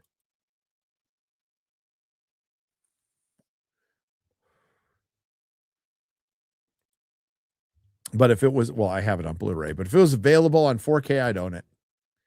Holy shite. Have you seen the new trailer for Lone Samurai by Josh C. Waller? It has some of the cast of The Raid 1 and 2. Looks sick. Oh, shit. I will check it out.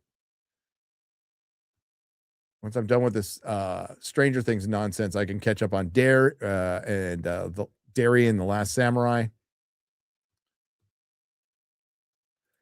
When humanity deploys a virus against the sea devils in that Doctor Who show, don't they realize the sea devils live in salt water? I don't know. They should. I mean, it's Russell T Davies, so maybe it's not going to make sense. Disparu just did a review today, though, so go check it out. Top fan, hyped or worried about Top Gun Maverick 3? I'm not worried. I think there's a lot of room for passing the torch and making a good movie. And Kaczynski I don't think it'll be as good as Top Gun Maverick. That thing was great. Hey, Gary, Merry Christmas and Happy New Year to you as well. I'd love to hear your thoughts on the character of Thor in God of War Ragnarok. It's my favorite character in gaming and movies. Thanks, dog. Thor God of War. Thor God of War. Hang on. I gotta see. Dun, dun, dun, dun, dun, dun.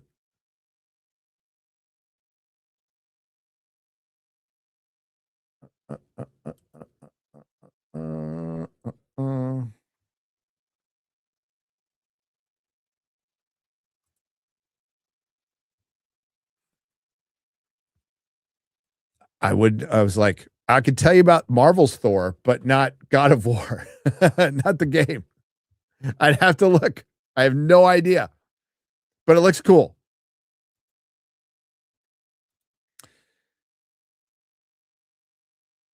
It looks cool. Da-da. Gary, on the north side of South San Antonio, there is a gaming store called Battle Pub. If anyone wants to get into hobby, we play every weekend. Yeah, there's a Warhammer 40K place like a couple of miles from my house. I wonder if, no, that's in the north side. That might be it. Hang on.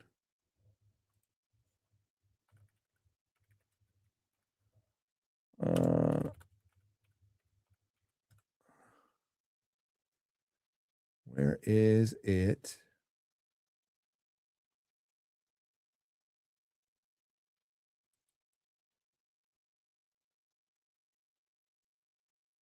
No, that's not the one.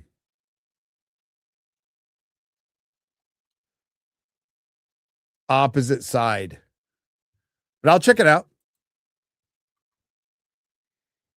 It's not that far. San Antonio is kind of big, though, land-wise. Kind of a big place.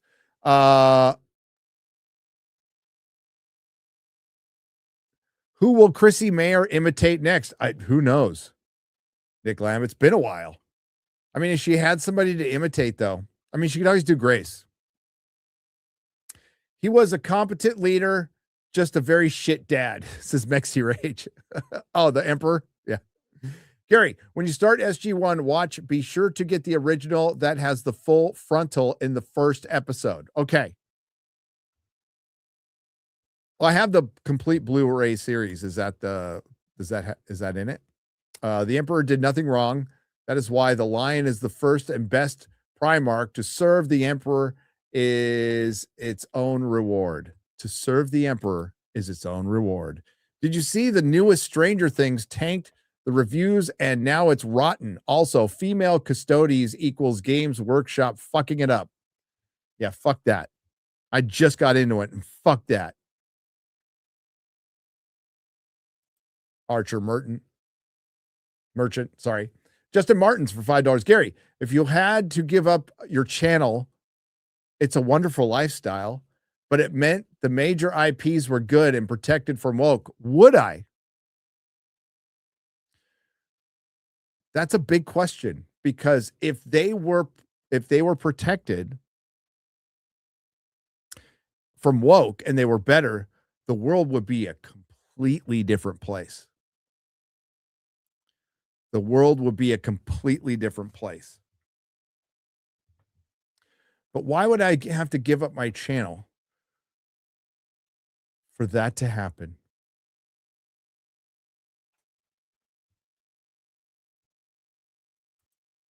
Why would I have to? I don't know. I've been pretty happy with my life. It sucks what's happened to our beloved IPs.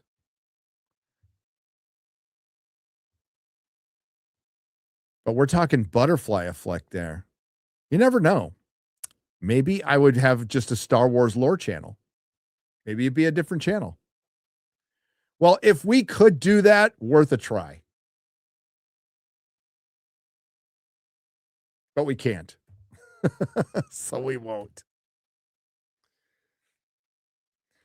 But we can't. The thing is, if there were, God, I was about to say more good Marvel films than bad, but if there were any good Marvel films,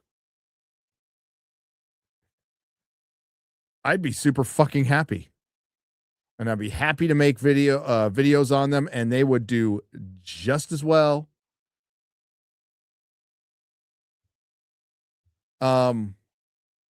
It goes too far back, but my Guardians video, 900,000 views, 900,000 views. And I freaking loved it, except for Warlock.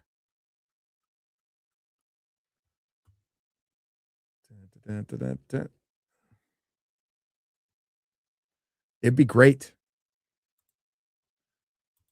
Be absolutely happy. I did a One Piece video. It's a half an hour long, like 3 months after it came out. Got half a million views. That's fucking awesome.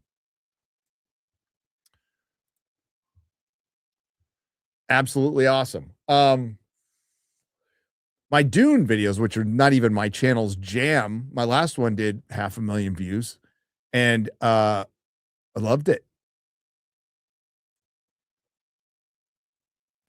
Because the key is, it's not the love or hate, it's why.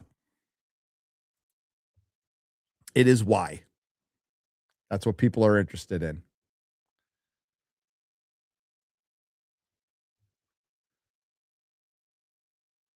I'm super proud of my the One Piece video. Perry killed it on that one. Killed it. But yeah, maybe I'd just be a lore channel and they'd be completely different. So this channel would be gone, but there'd be a lore channel. And everybody'd be happy. That'd be nice, wouldn't it? That would be nice.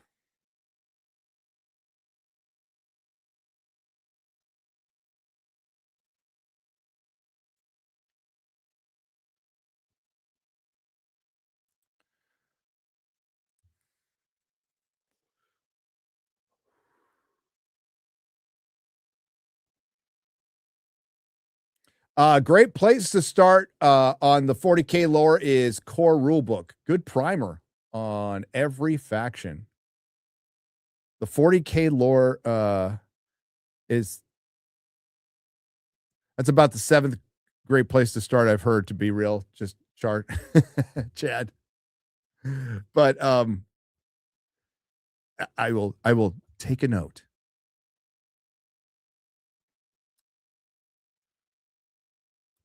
Oh, yeah, it ain't my first rodeo. But I still entertain it and think about it. In the theme of It's a Wonderful Life would be sacrifice you'd make to save others, trolley type question every single time.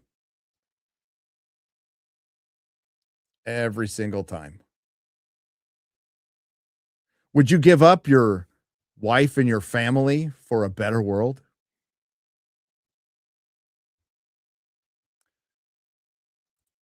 Every time. But entertain the impossible. That's what we do here. Jeremy needs a channel called. What does Jeremy need a channel called? I missed. God dang it. It's moving too fast for me now. Nerd's coming out. He's already come out. He's fine.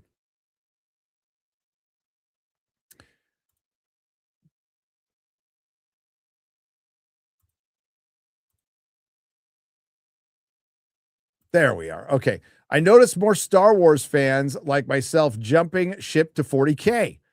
I even bought the Star Wars Legion tabletop game to go with my 40K Grey Army. Well, they need somewhere to go. Patriotic cat, you're Very patriotic cat. They need somewhere to go, and why not? The problem is, what kind of Star Wars fan are you? The kind that likes female custodies? No, Dr. Doom takes out Steve Rogers as an intro in the past, and in present day, Steve Rogers' child finds the suit in the suitcase and fights Dr. Doom, new Captain America. It is Marvel. I don't think they'll go that way because they're bringing Chris Evans back to be Captain America. I don't think he'll be Captain America in Doomsday at all. I think he'll be the Captain or Nomad or something, but he won't be Captain America.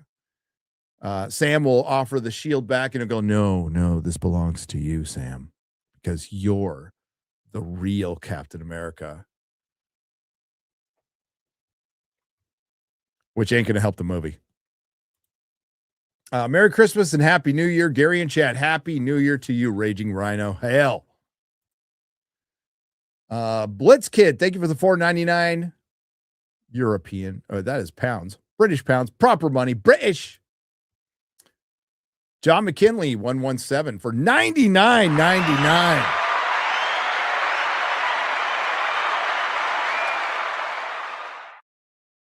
Hey, Gary, when are you going to hop on Arc Raiders, bro? I've heard that you're awesome at video games. I am. Gollum told me so. I was great at that game. Merry Christmas, my dude. Looking forward to reading your book. Peace. Right back at you, John. Thank you. I don't know about Arc Raiders. What? Terminator? No Fate? Mm-hmm. Oh, yeah. You might go to another rabbit hole of hobby paints if you give into the lure of 40K. Merry Christmas. Mark 10. Yeah. I fear those rabbit holes. Stranger Things seasons are like hot dogs. The first one is great. By the fifth, you're questioning your life and your life choices. Dad chip smells for $5. Shows think they're hot shit doing a 5-season story over a decade, but I've completed my own more impressive character arc in half the time at 5% of the budget. My special effects are all practical, says Sean M. for $10. They've spent a lot of money on Stranger Things. $200 million on this season, right? I got to double check that.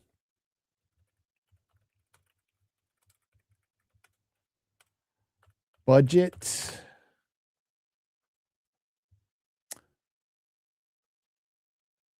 No. That cannot be right.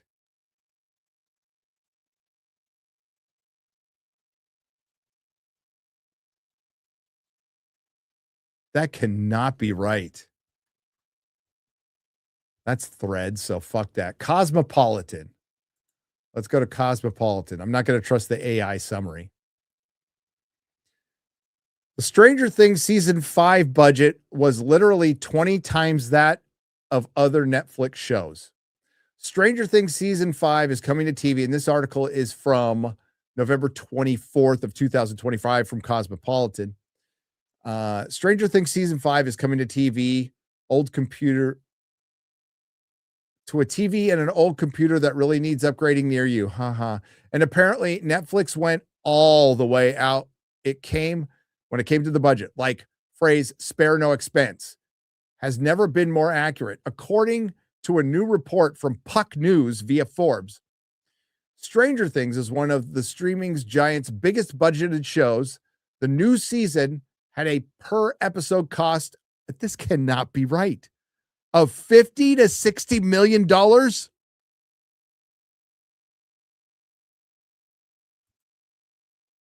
What?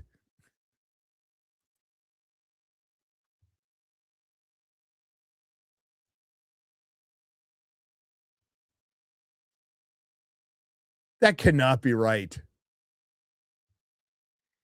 If you don't feel like doing the math, that would bring the total production cost of Stranger Things season 5, not the entire series, season 5, which has 8 episodes, to a hefty $400 to $480 million.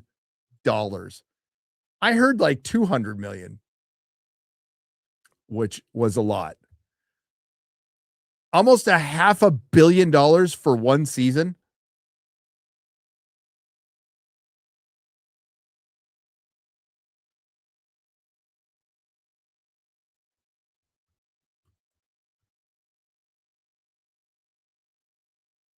Also, you could have a 5-minute coming out scene in the penultimate episode when the world's falling apart. You've got to be fucking kidding me. No fucking way.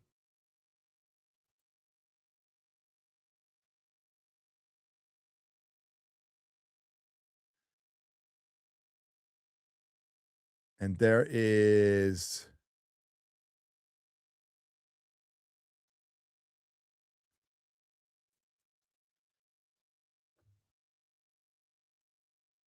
so Forbes is saying that, and Cosmopolitan is saying that. And it comes from Puck News. So it's not, I mean, Cosmopolitan's still a rag, let's be real. But holy shit. And yes, Disney spent $200 million on She-Hulk and $230 on The Acolyte. $480 million. A good ending is called Serenity. Yes, it is. Jimmy Collins, you are correct, sir. You are correct. What Spider-Man story rivals The Killing Joke?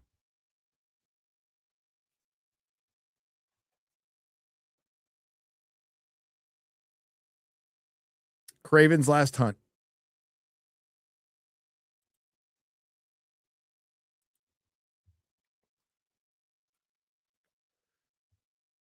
And I'm going to take it a step further.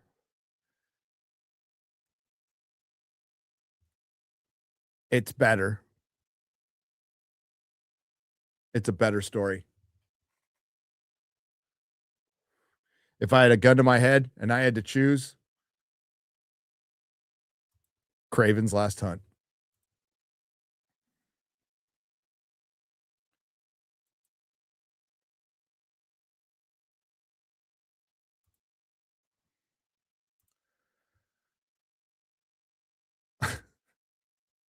Uzi. Or is it? I'm just going to say Uzi because that sounds cool. For $5. Thoughts on tires? Thoughts on the Tires show? I quite liked it. Much better than most comedy shows nowadays, but it does need to get less cheap on the comedy. That's Shane Gillis's show, right? I haven't seen it. If you think it's good, I'll check it out. Shane Gillis, right? Did I get that wrong?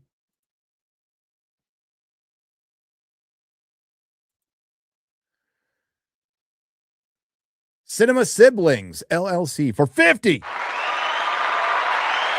Gary Lorelei from the YouTube channel, Southern Fried Cinema Siblings. I think you'd like our There Is No Road Warrior Without Mad Max. Oh, you're right there. But I'm tough on Kara in our Battlestar Galactica Starbuck versus Stardo. Thank you for streaming. Cheers. Right back at you. Thank you for the fitty. I was certainly one of those people saying Starbucks a chick. Fuck that shit. Fuck this show. I'm going to hate every second of it. I'm not even going to bother watching it. And I got talked into watching it, and I ended up liking it. Bubba Doom for $5 says 25 years. Hell, I'm almost 50. When I was a little kid, I'd watch Bizarre with my dad, Super Dave. After that was Brothers. They were all gay. Yeah. Like dedicating that much time to that is, well, it's pandering. It's pandering in the worst sense. Oh, and speaking of pandering, I teased this earlier. Bubba Doom. Andy Willman is the man behind Top Gear, the Grand Tour. He is the editor of Clarkson's Farm, longtime friend of Jeremy Clarkson, Richard Hammond, and James May. And he has a book out, so he's doing a book tour. And Disparu brought this up on FNT, so kind of got in my head, and I went and checked out some of these interviews because, you know, he gives. I think it's fascinating to hear about how they put that show together, because it is pretty much how we caught lightning in a bottle and how nobody will ever do it again because chemistry matters. James May, Richard Hammond, and Jeremy Clarkson are the greatest host trio of all time. There will never be anything like them again. And they could be talking about anything and it would be entertaining. And how rare it is to find that kind of chemistry. And Top Gear worked because it wasn't interfered with, and it wasn't interfered with because it was so successful. And this is kind of a long clip, but I want you to follow me on this one because it's good. Hopefully we don't get dinged for it. Andy Willman's talking to a guy about BBC interference and basically protecting your show from corporate interference. And he's got a pretty easy solution now. It's easy for him to say because he had already had, you know, it was well into like this show's like really going places. But it just shows you how stupid the BBC is, how stupid corporations are, and how maybe the producers of Harry Potter should have done what Andy Willman did. Realize when our show starts to take off, you've got to protect it from the BBC. Not in a horrible way, but once it starts getting noticed and getting bigger and all the rest of it, everyone starts coming in going, would you do this? Would you do that?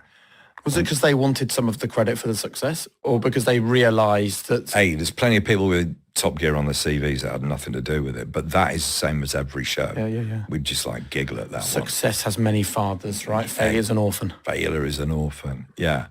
So we knew that, we let that one go, because as long as it doesn't materially interfere with us. So what sort of things were the BBC doing that would just like create an issue in this great process? Well, there weren't issues, but they were like, they needed a firm no. Because a lot of the time they were like W1A moments, as in they were quite charmingly crap. So one day, I think we're about 4 or 5 series in, we're doing well. And I get a call from the 2 management people, top floor, and go to see them. I don't know why. And they go, we have got some amazing news for you. They went, BBC Two historically fails to attract young Black and Asian viewers. It's just not a channel they want to go to. However, your show's doing it. Your show's pulling in young Black and Asian viewers. And I was like, great, this is good news. And there was a silence, and I went, right, I'll get back and I'll tell the office and I'll let everyone know. Thanks for letting us know. And they were like, don't go. And you thought, oh no, here it comes, right, with the W1A moment. And by W1A, if nobody's watched that, it's the comedy show where the BBC takes the mick out of its own ability to overthink and tie itself in knots. It is a great show. Great show, yeah. So this guy goes, we were just thinking that since young Black and Asian viewers are watching the show, have you thought about replacing one of your team with a young Black or Asian viewer? And I was like... one of the trio? Yeah. And I'm like, oh, here we are, W1A. Because it's like that blinding logic. And I thought, now what you do in these circumstances, you go, we'll certainly give that some thought, knowing that they'll never hear, no one will ever mention it again. And I thought, no, fuck it, I can't let this one go. Because I was just like, I said, so hang on a minute. What you're saying is young Black and Asian viewers are perfectly happy of their own volition to watch 3 white, middle-class, middle-aged men bumbling about doing their stuff. They're happy to do that. But your response now is, no, we'll take that away from you and give you something you haven't asked for. So I was like, isn't that a bit patronizing to these ethnic groups? And as soon as I said patronizing and ethnic in one sentence, it was like, checkmate. BBC panic. I was done, yeah. Well, I say in the book, it's like the BBC meeting life raft suddenly automatically inflates. But they're like... the meeting life raft. Abandon ship. Emergency, yeah. But instead of like flares and water, it's got sentences like, good, well, we'll pick this up later, you know.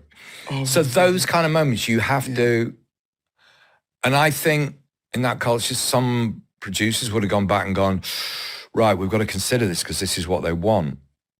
Whereas we would just go, shut up. Shut up.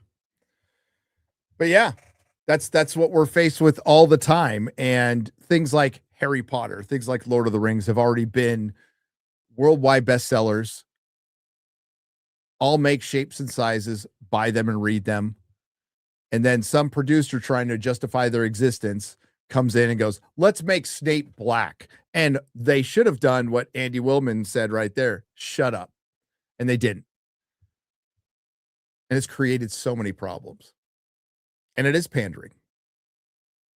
It is pandering. It is elite, middle-aged, or sometimes very young, just out of school, woke white women, for the most part, who conceive these things because they don't conceive children, and these horrible ideas. And these horrible ideas should be aborted.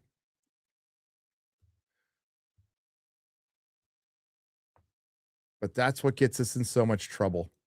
Too many producers, too much corporate interference, and the BBC is just fucking retarded anyway. But yes, if you're just tuning in, the BBC wanted to replace either Jeremy Clarkson, James May, or Richard Hammond with a young Black or Asian viewer because they were already attracting young Black or Asian viewers.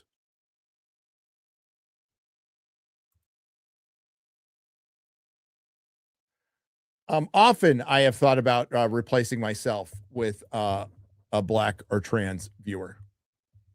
Often. Unbelievable. But and that is from, what was it? High Performance Podcast. Highly recommend watching the whole thing. It's really good. Really good. Gary, you forgot Beardo is super gay with chicken legs. At least you're not calling him fat. Beardo's not fat. I'm going to draw the line right there.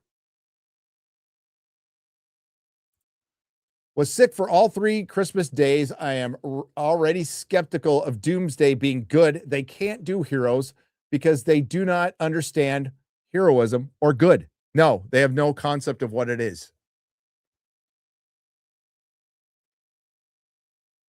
They're starting to not have concept of like having a child. One of the biggest problems with like Fantastic Four or Avatar 3 is you have a pregnant woman going into immediate and certain danger. When the fuck would you do that?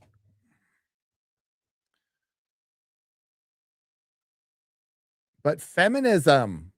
Come on, Gary, join us. Forget the premise of progress and understanding.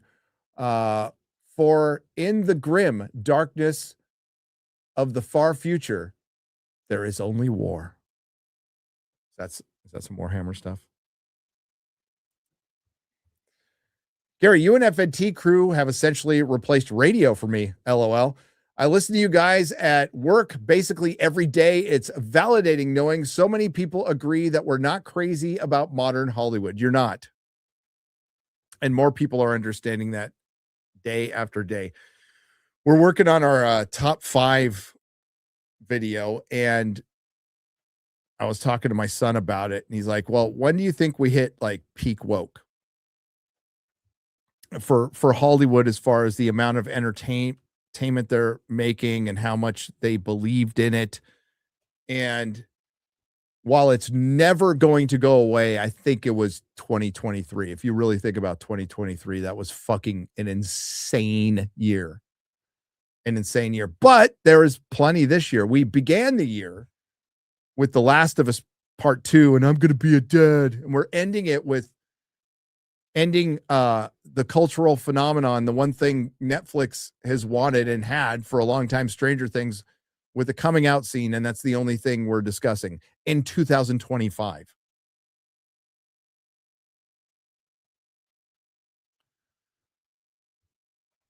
So more people are starting to recognize it now. Again, Hollywood has recognized it too, and they're trying to fix it with, again, not even half measures or quarter measures. And what we're getting is slop. They're also afraid.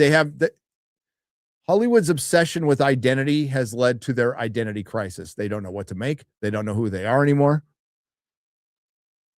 And they're so afraid of their own employees and their own people that they can't make the changes that they could easily, and I mean easily, make.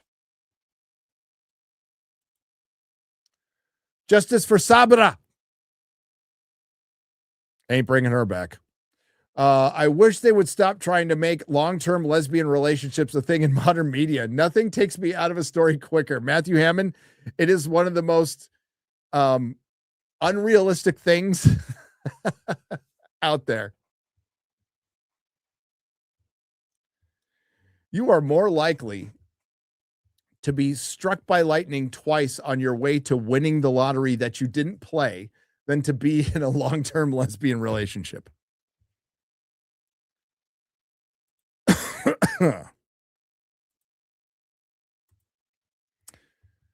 Sent you a post on IG I saw about Zoomers thinking Fantastic Four was the fourth movie, so they didn't watch it. I mean, why not? It's not like they're watching a bunch of Marvel, because if you think about the age range of the Zoomers, for half of their life, in some cases, they've been shoveled shit. Why would they watch it? Really struggling with alcohol, mate. Totally alone. Love your work. Jordan, 5 British pounds. You are in the UK. Find a local meeting. Go immediately.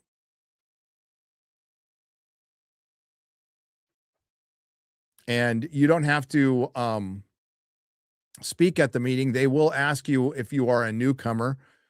I highly recommend, and it ain't easy, to raise your hand, give them your name, and say that you're an alcoholic, and people will come up and talk to you, because you are not alone. Now, feeling alone is very real. We've all felt that way. So that part is very real, but in truth, you are not. And yes, these will be complete strangers, but the ones with time will come up and talk to you at the meeting, have a cup of coffee, chit chat, and no pressure. But if you're struggling, I'd say that's your first move. And there will be great recommendations there, what your next move should be. But you got to be ready. But I promise you, there is a better life on the other side of this with some work. A much better life.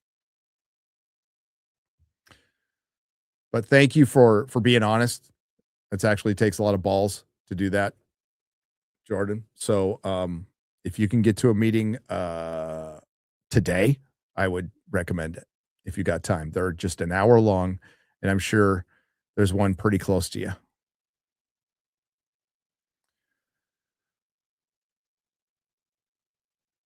The one thing we recovering alcoholics and addicts are really good at is chit-chatting you up, because we've all been there multiple times.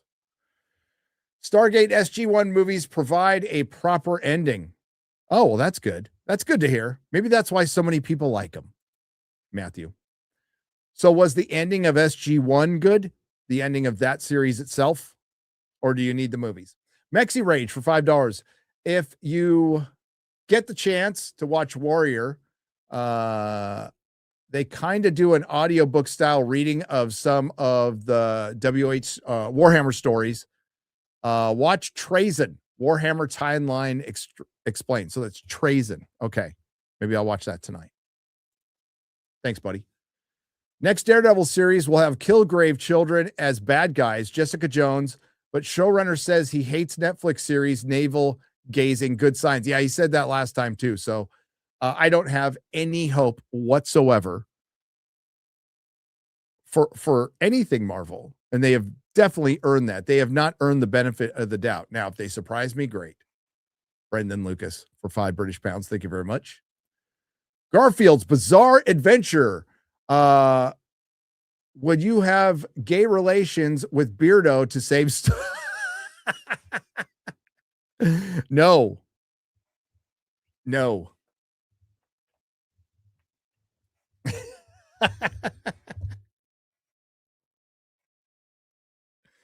But I'd offer up Az's ass to save Star Wars. Is that okay?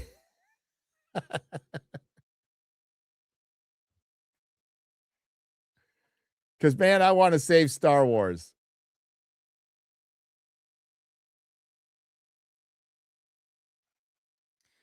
I want to save Star Wars.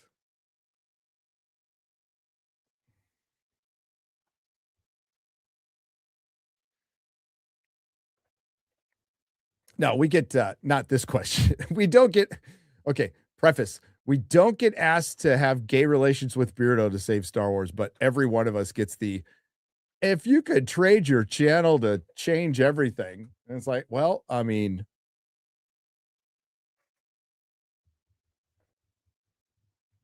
trade my channel to save Star Wars, but give up what this journey is. But for one, I live life. I wouldn't trade anything. Would I trade? That's like asking me, would I trade in going to prison for not going to prison and living a better life? And the answer is no. I lost years of my life, and I wouldn't trade a second of it because of the lessons I learned and where I'm at.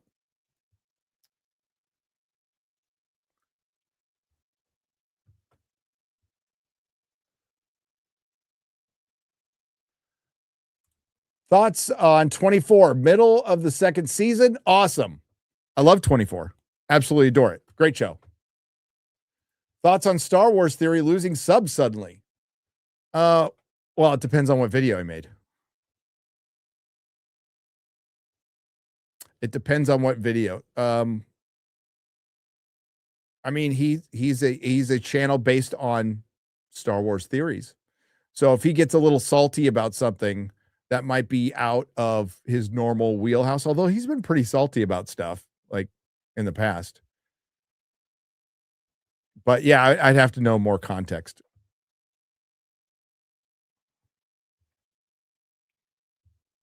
I'd have to know more context.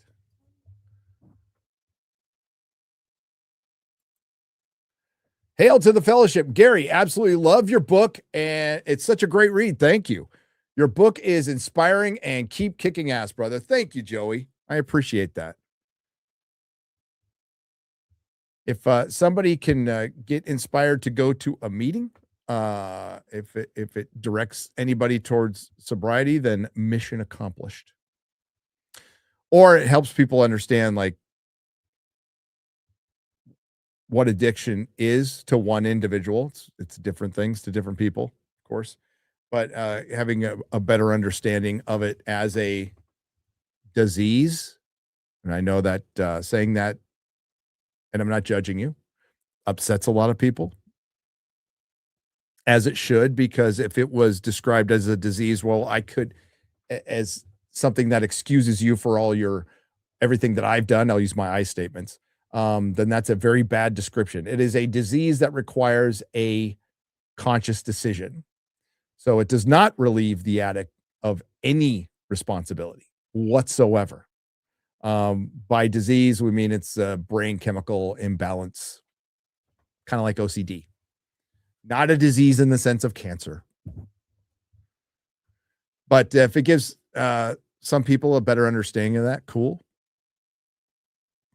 Very cool. Glad you liked it. Thank you. He's the real captain, even though he is only 13% of the films. Oh. Gary, Old Spice or Brew 33? Old Spice. I only say that Buddha Cafe because my my soap, my body cleanser is Old Spice. It is. Jedi movie news and reviews for $5 says, Gary, all things are true. God's an astronaut. Oz is over the rainbow. And Midian is where the monsters live. Can we get a good Nightbreed in this era? Never. Fucking fantastic movie. I like it more than all the Hellraiser movies. I love Nightbreed. It's great. Great 80s movie. It's a bunch of monsters, and the true monster is David Cronenberg as the serial killer.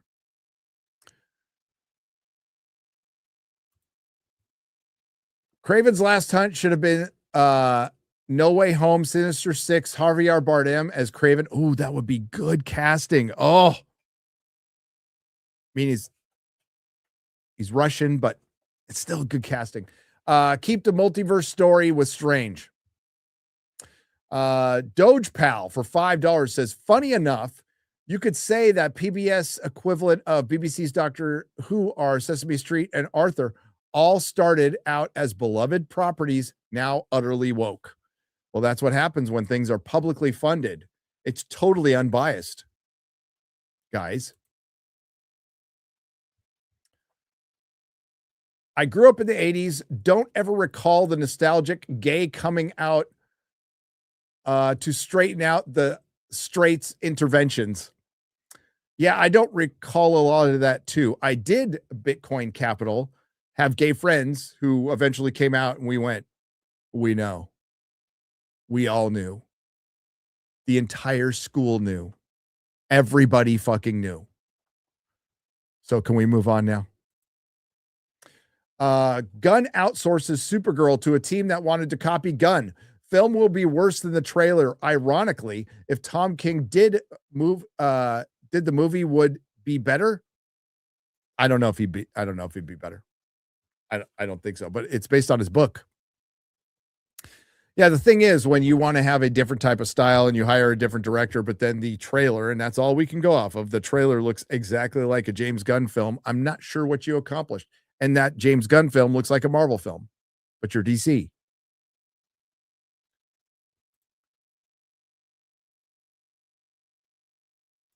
I think Mexi Rage is talking about the Warrior Tears video timeline of the 40K universe by Trazen, the Infinite, just FYI.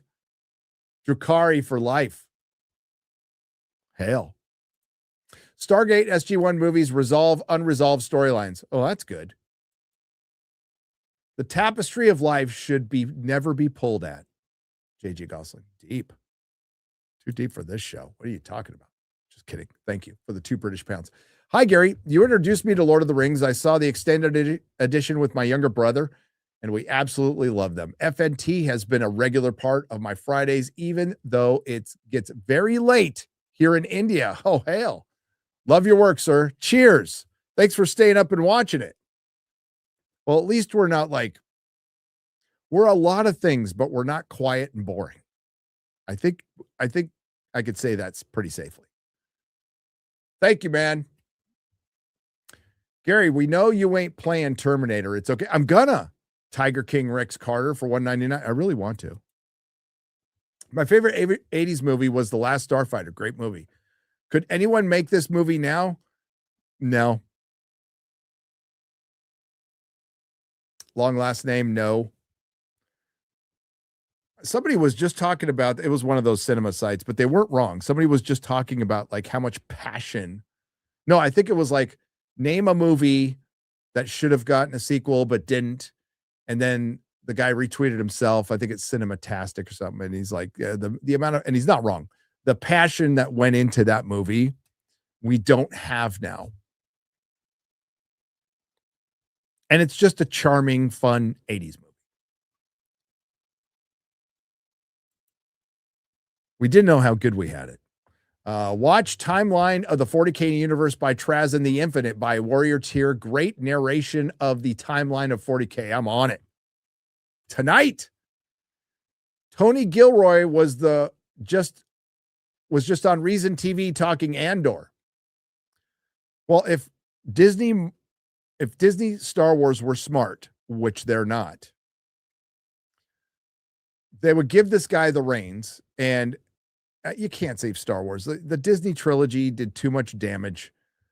You've already fucked over Han, Luke, and Leia. I mean, damage done, but it should have grown up. Not all the way. Not all the way, but it should have grown up. And what do I mean? It should have been a lot more Empire scenes from Andor than anything else. And that's what the Star Wars fans that grew up wanted. But they didn't. Kathleen Kennedy said herself when she was talking about the park and Galaxy's Edge was, we don't care about the 50-year-olds. We need to bring in a new generation, showing how utterly retarded she is. She should have never run a studio. She's the worst studio head of all time because those 50-year-olds have kids. Those 50-year-olds have all the fucking money, and they will be the shepherds. They will bring in the new flock of Star Wars fans. And you could have done that by having it grow up a little bit. Mollard made a great video on it. Go watch it. And that's what we expected. They just did a copy and paste. They did The Force Awakens. The rest is history. But yeah, they should let Tony Gilroy run shit, not Jon Favreau and Dave Filoni. Dave Filoni should be fired just for being Dave Filoni. I read The King of Comics. Supergirl was more like Uma Thurman or Mila Jovovich, kind of hard grit type of story than the Hawk Girl we saw in the trailer.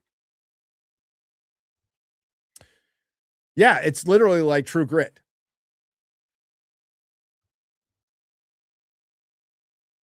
But it's also meandering Tom King. I guess the best word is pretentiousness. Describing how his fucking work is super fucking pretentious. Glad you're getting into 40K. I watched one video, but it's much it has so much more lore that, and I only know 10% of it, but don't be intimidated. My favorite faction is Sisters of the Battle, aka Nuns with Guns, and they're awesome without being girl bosses. Hell yeah. All men to recovery. Luckily, even if they screw it up, there are still more Doombots out there, says Doombot. Yes. And amen to recovery for sure. Check on Shad. He may be beefing over AI with family. With his own family? Yeah. I saw that he was talking about his brother with stuff. I stay out of domestics. Well, I stay out of domestics and drama, period. But I stay out of domestics. I support Shad. I love Shad. So I got his back. Arguing about AI with somebody is just a day that ends in Y, Bubba Doom, for Shad. Just a day that ends in Y.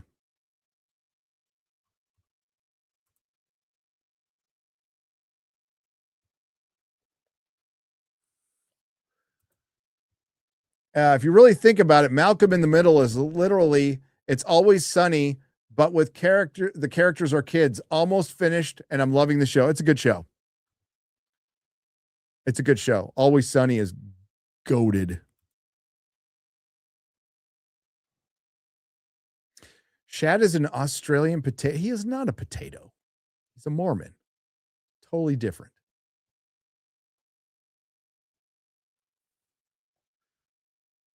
I will not sit for that.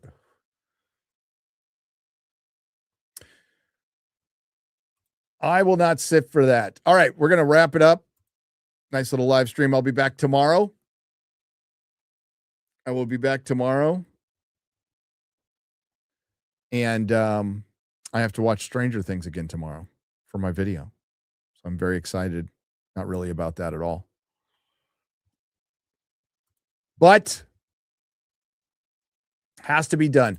Turning point of Doctor Who, where it went from drama to political object that culture fought over. My money is on Rosa. Well, I think as soon as they cast the first female doctor played by Jodie Whittaker.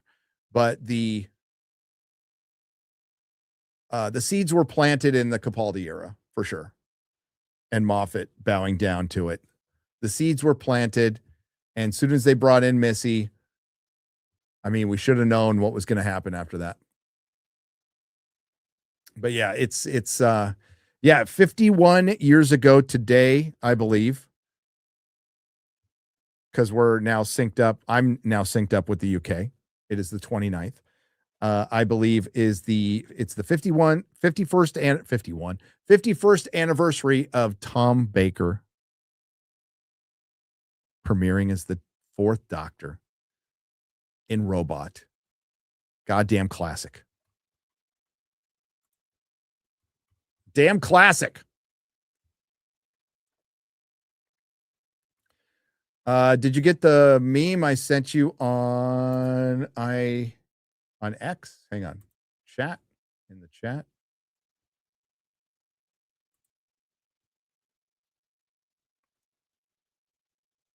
Oh boy. Hang on.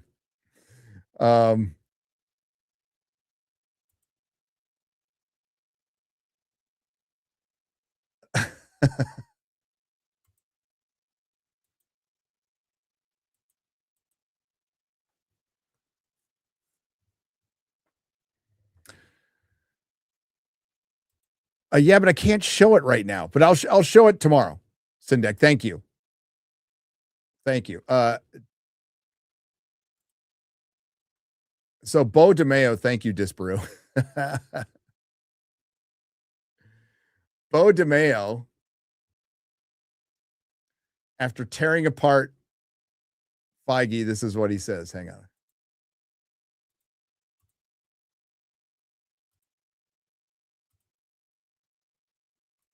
Oh.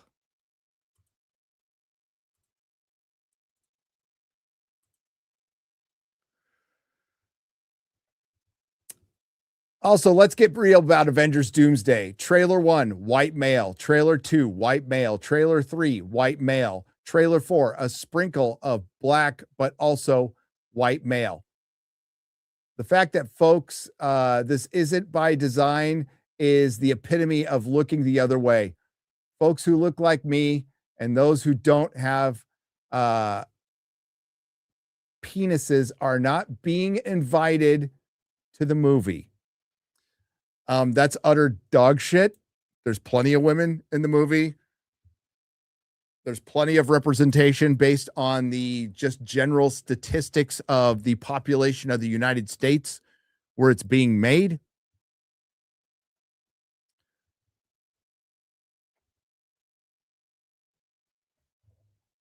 And Bo, being a Marvel fan, should fucking know who are the main characters of the MCU.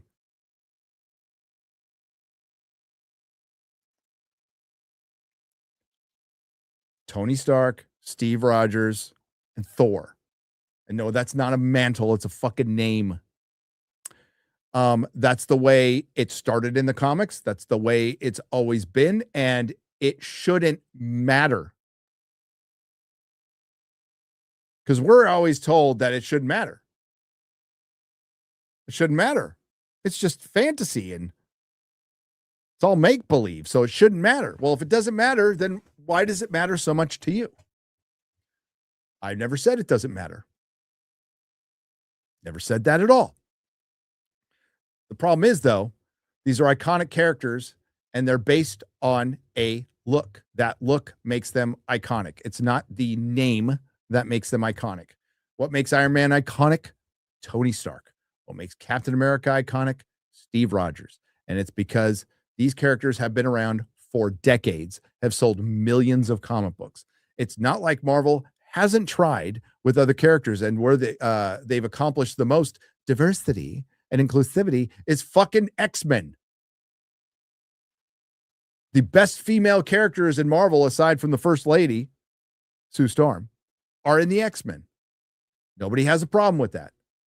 They tried with She-Hulk, and they made a character that people liked from the comics and fucked her up over diversity, inclusion, intersectional feminism, all the DEI bullshit, because She-Hulk was a show that was set out to settle scores, real or imagined, with the paying customer.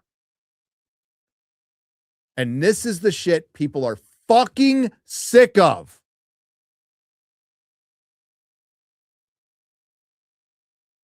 And I'll criticize Kevin Feige all fucking day long, but you cannot call the dude a racist. You can't say Marvel didn't try with the all new, all different Marvel, introducing gay characters, introducing trans characters, introducing diverse characters, and nobody watched it because they don't have any fucking personality. And you could say, well, they didn't put enough work into it or time or commitment. Bullshit.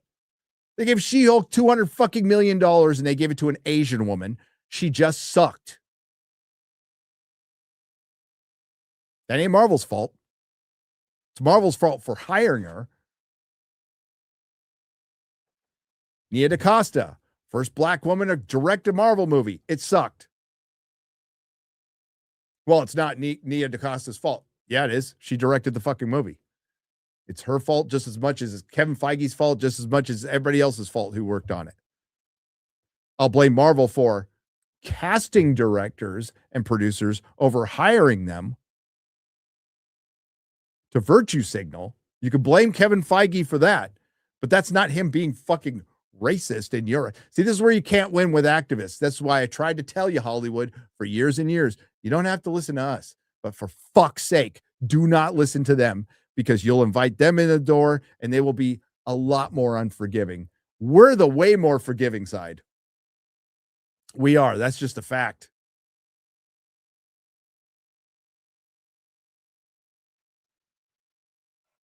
Marvel just spent the last half decade going balls deep into inclusivity. And there weren't enough of you for it to be profitable.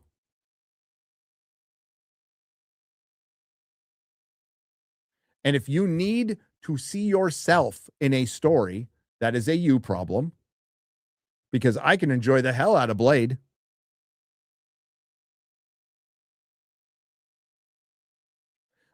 Buffy's one of my favorite series. I've never been a teenage girl cheerleader. Yet somehow I can connect with the humanity. That's what needs to be focused on. Hiring people on merit and connecting with the humanity, the human condition. That's where stories become timeless. But if you're out there counting how many fucking white guys are in something, but then you're on the other hand complaining about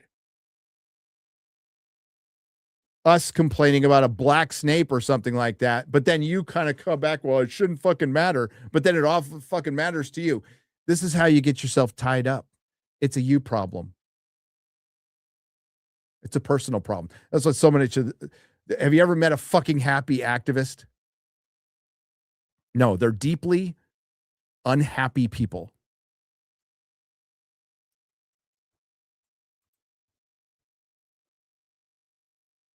They're unhappy people. And they project on the world constantly.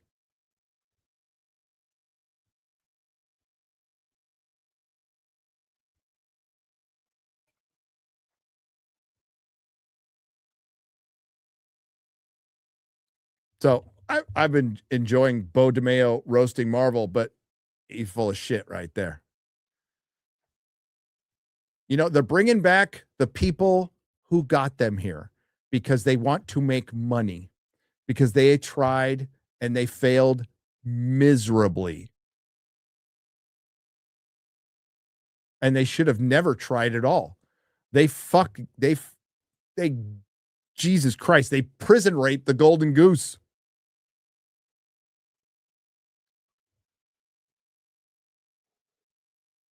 You can criticize Marvel for a lot of things, but you cannot criticize them for not trying hard enough with diversity. They tried too much. They gave it to you too long. They should have pulled the plug a long fucking time ago, and they would have a healthier cinematic universe, and they don't. And those are facts.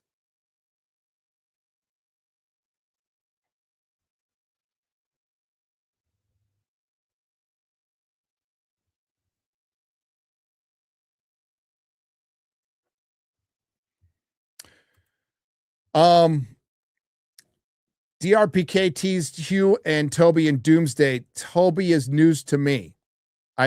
Hugh is going to be in it. I'm pretty sure Hugh's going to be in it. They filmed his chair and then took it off. Toby, I was told at the time, it could have changed, that Kevin Feige didn't want to deal. He wanted to deal with Sony as little as possible. I think Toby will be in Secret Wars, but maybe, DRPK is right. Like, I don't know, 1.5% of the time. So this might be one of them. Why don't Marvel and DC just directly adapt scene from comic book pages? Is there some copyright bullshit between studios and comic book creators? No, it is creators always wanting to put their stamp on things, even though they have comic books, which are literal storyboards.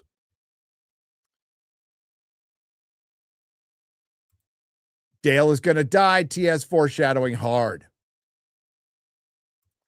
Tom Baker got actor David Hewitt, Dr. McKay of Stargate, interested in acting. Awesome. Have a good Merry Christmas and Happy New Year, everyone. Shout out from San Ysidro. Hail San Ysidro, right at the border. Right at the border, south of San Diego. Close to Donovan Prison. The 4 trailers should be F4 Bo's OnlyFans. Hey, get that money where you can get it. But there was still plausible deniability, a small one, on Jody's first episode. That wasn't designed to just be a football between gaslighting fans. Sure, and that's why it got record views. I mean, people were willing to try it. People were absolutely willing to try it. Why doesn't Bo criticize the creators who made all the black superheroes boring? So no one wants them, wants to watch them. Miles, Falcon. Yeah, I can understand maybe how Bo might have been difficult to work with, but yeah, you have, when it comes to comic book continuity, I'm with him, but you have me right up until I'm going to count white guys in trailers. People are sick to fucking death of that shit.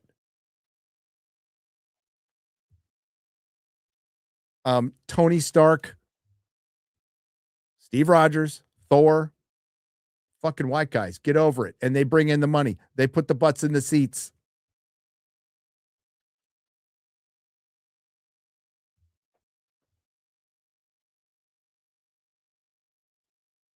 I got to pick a 40K faction or 20 tonight.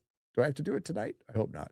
All right, I'm going to wrap it up there. Thanks everyone for joining this like impromptu late night stream where I just wanted to bullshit for a little while, and certainly accomplished that, didn't we? When am I opening my political YouTube channel?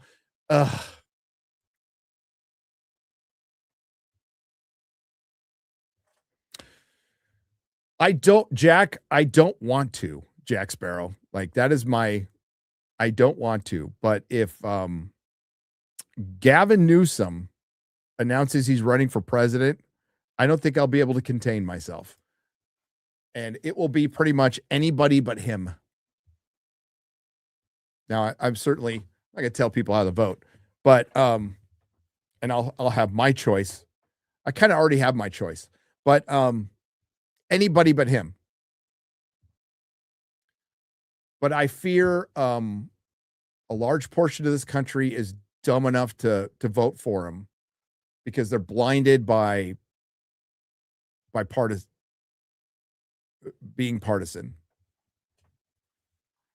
and not objectively looking at the state of California and the state it's in and wanting that for our country. The guy has accomplished nothing. He's accomplished literally nothing. And I was living in San Francisco when he was mayor. I was living in California when he was lieutenant governor for 2 terms. I was living in California for his first and a very little bit of his first term where he got recalled and then won in a landslide magically because of mail-in ballots, which was, I mean, total coincidence, right? And I've seen what he does. Nothing.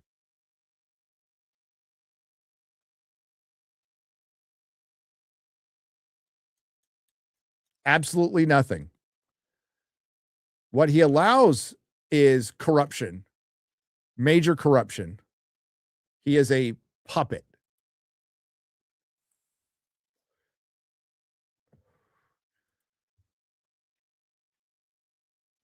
And it'll be great to see all the marginalized people back the privilege, and I'm using their language here. It's not language I use. The privileged white kid, son of a Getty lawyer.